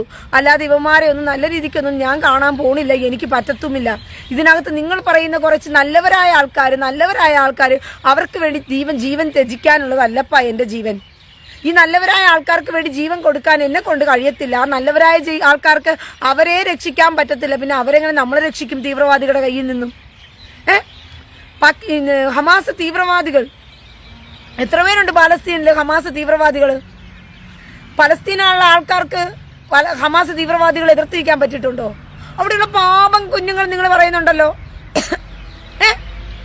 പാവം കുഞ്ഞുങ്ങളും അവിടെയുള്ള പാവം സ്ത്രീകളും പാവം മനുഷ്യരും എന്നൊക്കെ നിങ്ങൾ പറയുന്നുണ്ടല്ലോ. ഈ പാവം മനുഷ്യർക്കും ഈ പാവം സ്ത്രീകൾക്കും പാവം കുഞ്ഞുങ്ങൾക്ക് വേണ്ടി മറ്റുള്ളവർ ബലിയാടാകണമോ ഹമാസ് തീവ്രവാദികളുടെ മുമ്പിൽ പോയി? ഞാൻ അറിയാണ്ട് ചോദിക്കുവാ. ഈ പാവം കുഞ്ഞുങ്ങൾക്ക് വേണ്ടിയും പാവം മനുഷ്യർക്ക് വേണ്ടിയും ഇവർക്ക് വേണ്ടിയിട്ട് ബാക്കിയുള്ളവർ ബലിയാടാകണോ? അവന്റെ മതത്തിലുള്ളവൻ തന്നെ അവനെ കുരുതിക്ക് കൊടുക്കും, അവന്റെ മതത്തിലുള്ളവൻ തന്നെ അവൻ കൊലയ്ക്ക് കൊടുക്കും. അപ്പൊ അവർ ഒറ്റക്കെട്ടായി നിന്നുകൊണ്ട് ഈ തീവ്രവാദികളെ അവിടെ വെച്ച് തന്നെ അടിച്ചോടിച്ചിരുന്നെങ്കിലോ? അവരൊറ്റക്കെട്ടായി നിന്നുകൊണ്ട് ഈ തീവ്രവാദികൾക്കെതിരെ അവരൊറ്റക്കെട്ടായി നിന്നിരുന്നെങ്കിലോ? അപ്പൊ അവർക്ക് നിൽക്കാൻ പറ്റില്ല എന്നുള്ളതല്ലേ? അപ്പൊ നിങ്ങൾ ഈ പാവം കൂറിക്കൊണ്ട് കാര്യമില്ല. ഈ പാവം പിടിച്ചവരെ കാരണം നിങ്ങളുടെ ജീവനും നിങ്ങളുടെ മക്കളുടെ ജീവനും കൊണ്ടുപോയി ഈ തീവ്രവാദികളുടെ മുമ്പിൽ കാഴ്ചവെക്കാനുള്ളതല്ല പ്രിയ സഹോദരങ്ങളെ. അപ്പോൾ ഇന്ത്യ മഹാരാജ്യവും ഇതുപോലെ ഒരു ദിവസം കുറച്ച് തീവ്രവാദികളാൽ പിടിക്കപ്പെടും. അന്നയ്യോ പാവം പിടിച്ച് മുസ്ലിം സഹോദരങ്ങൾ ഇതിനകത്തുണ്ടല്ലോ എന്ന് പറഞ്ഞിട്ട് ഈ മുസ്ലിം സഹോദരങ്ങളൊന്നും ആ സമയത്ത് നിങ്ങളുടെ കൂടെ ഒന്നും വന്നിരുന്ന് നിങ്ങളെ സേഫാക്കത്തൊന്നുമില്ല. അവർക്ക് അവരുടെ സേഫിയെ കാത്തു സൂക്ഷിക്കാൻ പറ്റത്തില്ല. അവർ വല്ലതും നിങ്ങളെ വല്ലതും സഹായിക്കുന്നു എന്ന് കണ്ടു കഴിഞ്ഞാൽ ആദ്യം കഴുത്തിറക്കുന്നത് അവരുടെ കഴുത്തായിരിക്കും ആദ്യം ഇറക്കുന്നത് ഇവന്മാർക്ക്. കാരണം അമ്മന്റെ മതക്കാരൊന്നും അപ്പൊ നോക്കത്തൊന്നുമില്ല. മനസ്സിലായോ? അവന് തള്ളാഹുവാണോ വലുത് അമ്മന്റെ മതമാണോ വലുതെന്ന് നോക്കിക്കഴിഞ്ഞാൽ തള്ളാഹു മാത്രമാണ് അവന്മാർക്ക് വലുത്. അവന്മാർ വന്നിട്ട് നിങ്ങളെ സഹായിക്കാൻ വേണ്ടി വന്നു കഴിഞ്ഞാൽ അയ്യോ ക്രിസ്ത്യാനി നമുക്കൊന്ന് സഹായിച്ചേക്കാം, ഹിന്ദുവിനെ നമുക്കൊന്ന് സഹായിച്ചേക്കാം എന്ന് പറഞ്ഞ ഒരു മുസ്ലിമാനും വരാൻ പോണി. നല്ലവൻ എന്ന് പറയുന്ന ഒരുത്തനും വരാൻ പോണില്ല. ഈ നല്ലവന്മാർ അങ്ങനെ എണ്ണീറ്റ് കഴിഞ്ഞാൽ ആദ്യം അവന്റെ കഴുത്ത് ഇവന്മാർ അറുത്തു മാറ്റും. എന്നിട്ടായിരിക്കും ബാക്കിയുള്ള ക്രിസ്ത്യാനിയുടെയും ഹിന്ദുവിന്റെയും കഴുത്തിറക്കുന്നത്. നല്ലതുപോലെ അവർക്ക് തന്നെ അറിയാം. അതുകൊണ്ടാണ് അവർ ഒറ്റക്കെട്ടായിട്ട് അവർ ഒരുമയോടുകൂടി അവർ ഒറ്റ ബലത്തിൽ നിന്നുകൊണ്ട് എന്ത് ചെയ്യുന്നത്, അവർ ഈ കാര്യങ്ങൾ ചെയ്യുന്നത്. ഞാനിത് പറയുമ്പോഴും ഇതിന്റെ സീരിയസ്നെസ് ഇപ്പോഴും മനസ്സിലാക്കാത്ത ആളുകൾ ഉണ്ടെന്ന് എനിക്കറിയാം. നിങ്ങൾ മനസ്സിലാക്കിയില്ലെങ്കിൽ നിങ്ങൾ അടി കൊള്ളുമ്പോൾ പഠിച്ചോളും. എനിക്ക് അത്രയേ പറയാനുള്ളൂ പ്രിയ സഹോദരങ്ങളെ. ഈ കൊതം മതം എന്ന് പറയുന്നത് തന്നെ അവന്റെ പേരേ കൊതം എന്ന് പറഞ്ഞുകൊണ്ടാണ്. അല്ലാതെ നിങ്ങൾ വിചാരിക്കുന്നത് പോലെ മുഹമ്മദ് എന്നൊരു പേര് അവനില്ല പ്രിയ സഹോദരങ്ങളെ. ആ മുഹമ്മദ് എന്ന് പറഞ്ഞ പേര് ഒരു ടൈറ്റിൽ നെയിം മാത്രമാണ്. ചേകന്നല്ലൂർ മൗലവി എന്നൊക്കെ പറയത്തില്ല, അതുപോലെ ഒരു ടൈറ്റിൽ നെയിം മാത്രമാണ് മുഹമ്മദ് എന്നുള്ള പേര്. അവന്റെ പേര് തന്നെ അവന് ജനിച്ചപ്പോൾ തന്നെ അവന് മുത്തലിബ് ഇട്ട പേര് കൊതം എന്ന് പറഞ്ഞുകൊണ്ടാ. ആ കൊതം എന്നിട്ട പേരാണ് പിൽക്കാലത്ത് എന്ത് ചെയ്തത് മുഹമ്മദ് എന്ന് ട്രാൻസ്ലേറ്റ് ചെയ്ത് മാറ്റി ഇവന്മാർ ആ പേരിന് പുതിയ ഡെക്കറേഷനൊക്കെ കൊടുത്ത് ഇങ്ങനെ പ്രചരിപ്പിച്ചുകൊണ്ടിരിക്കുന്നത് പ്രിയ സഹോദരങ്ങളെ. അതുകൊണ്ടാണ് ഇവന്മാരുടെ ഇടയിൽ കൊതഭോഗം ഇത്ര വ്യാപകമായിട്ട് ഒരു ഫ്ലൈറ്റ് പറക്കുന്നത്.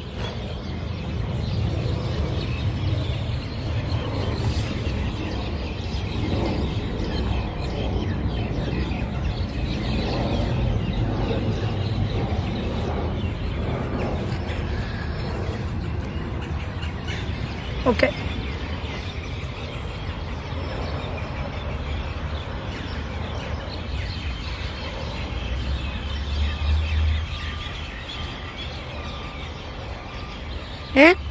അതുകൊണ്ടാണ് ഇവന്മാരുടെ എന്തുവാ മതം കൊതം മതമായിട്ട് മാറിയത്. അതുകൊണ്ട് ഇനി ഇവന്മാരെ വിളിക്കുമ്പോൾ വലിയ ഡെക്കറേഷൻ ഒന്നും വേണ്ട, കൊതം നബി എന്ന് വിളിച്ചാൽ മതി. മുഹമ്മദ് നബി എന്നല്ല ഇനി തൊട്ട് പേര്, ഇനി തൊട്ട് കൊതം നബി എന്നാണ് പേര്. അതിനി ക്രിസ്ത്യാനികൾ മനസ്സിലാക്ക്, കേരളക്കാരൊന്ന് മനസ്സിലാക്ക്. അവന്റെ പേരിന് ഇനി തൊട്ട് മുഹമ്മദ് നബി എന്ന് വിളിച്ച് നിങ്ങൾ വലിയ ഡെക്കറേഷൻ ഒന്നും കൊടുക്കല്ലേ ദയവ് ചെയ്ത്. മുഹമ്മദ് എന്നുള്ള പേരിന്റെ അർത്ഥം എന്ന് പറയുന്നത് തന്നെ എന്താ പറയാ ഏറ്റവും പ്രത്യേകം നിറഞ്ഞ പേരാണ് മുഹമ്മദ് എന്ന് പറയുന്നത്.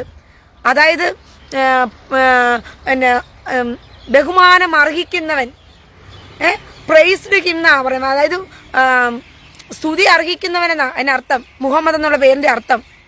അവൻ അങ്ങനെ പേര് കൊടുത്തിയാ, കൊതം എന്നുള്ള പേര് മാറ്റി അങ്ങനെ പേര് കൊടുത്തതാ.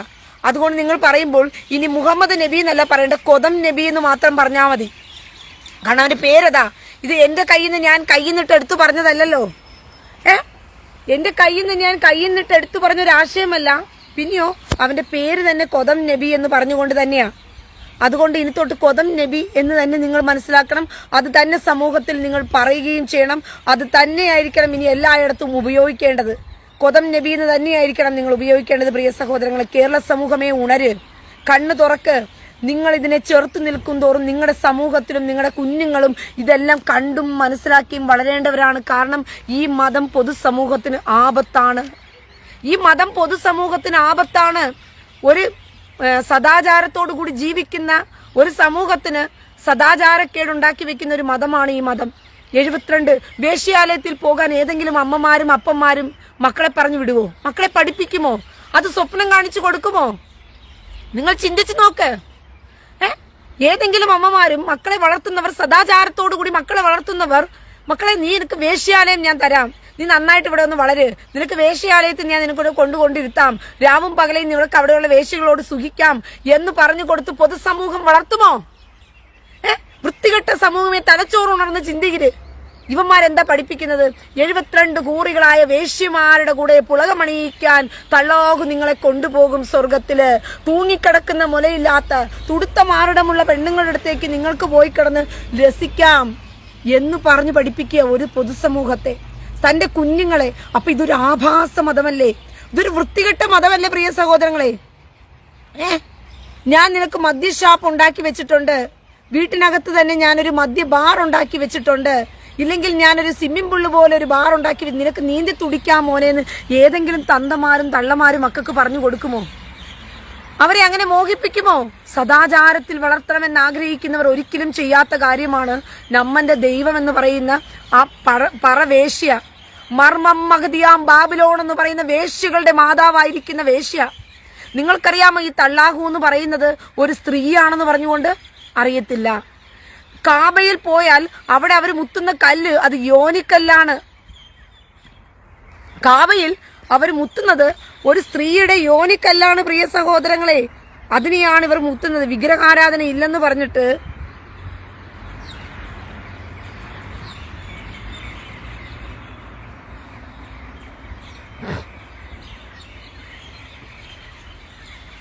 ഞാൻ നിങ്ങൾക്ക് കാണിച്ചു തരാം.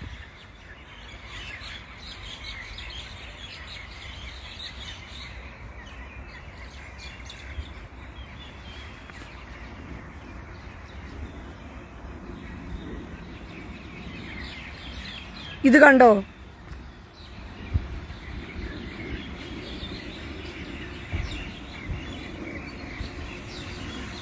ഈ കാണുന്നത് സ്ത്രീയുടെ യോനിയുമാണ്. കണ്ടോ? ഈ കാണുന്നത് നിങ്ങൾക്ക് വല്ല മനസ്സിലായോ? മനസ്സിലായില്ലെങ്കിൽ നിങ്ങൾക്ക് ഇങ്ങനെ കാണിച്ചു തരാം.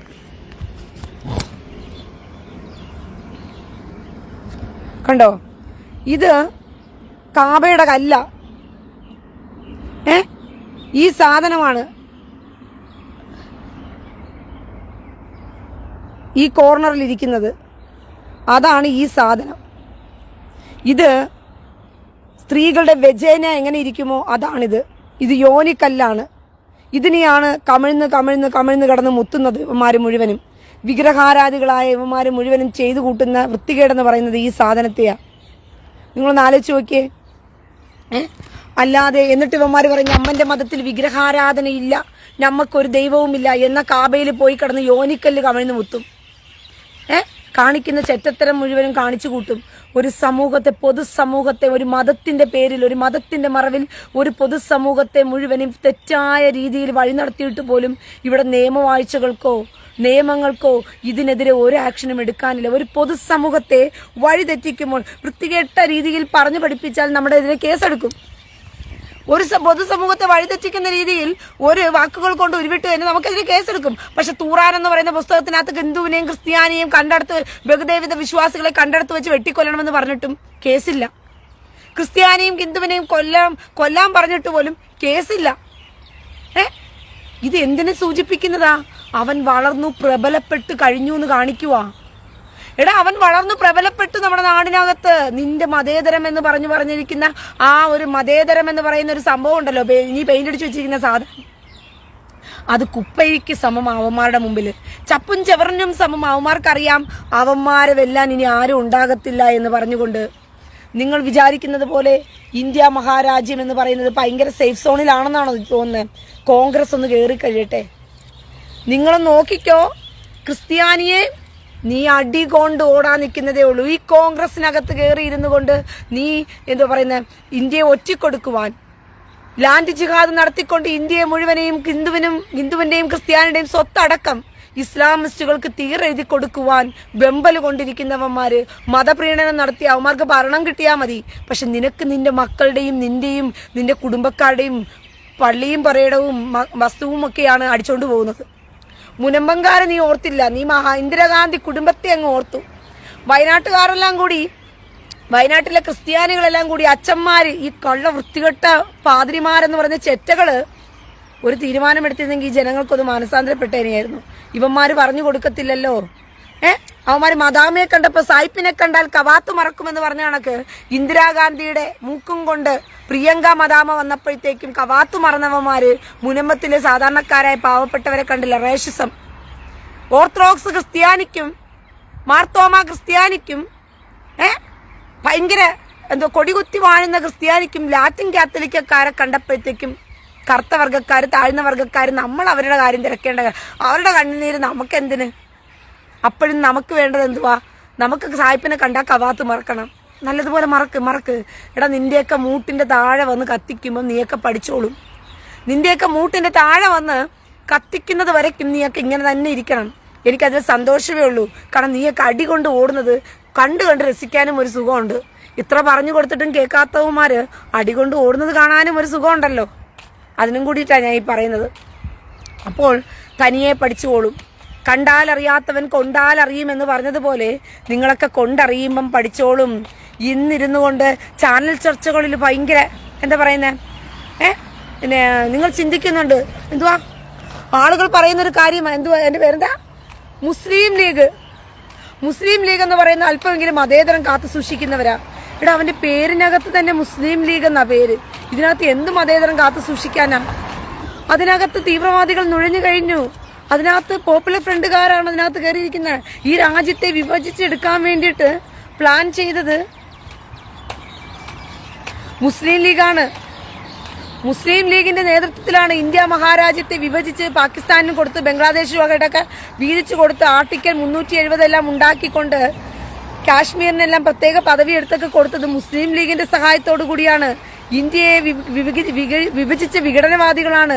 പക്ഷെ മതേതരത്തിന്റെ മറവിൽ ഇന്നും അവർക്ക് ചെയ്തെടുക്കാനുള്ളതും അവരുടെ സമൂഹത്തിനെ അവർ കാത്തു സൂക്ഷിക്കാനുള്ളതും എല്ലാം അവരുണ്ടാക്കിക്കൊണ്ടിരിക്കുക. ഇപ്പോഴും ക്രിസ്ത്യാനിയുടെ കണ്ണ് തെളിഞ്ഞിട്ടില്ല. ഉണർന്ന് ജാഗരിക്കേണ്ട ക്രിസ്ത്യാനിയെ, നീ ഉണർന്ന് ജാഗരിച്ചാൽ നിനക്ക് കൊള്ളാം. ഹിന്ദുവേ, നീ ഉണർന്ന് ജാഗരിച്ചാൽ നിനക്ക് കൊള്ളാം.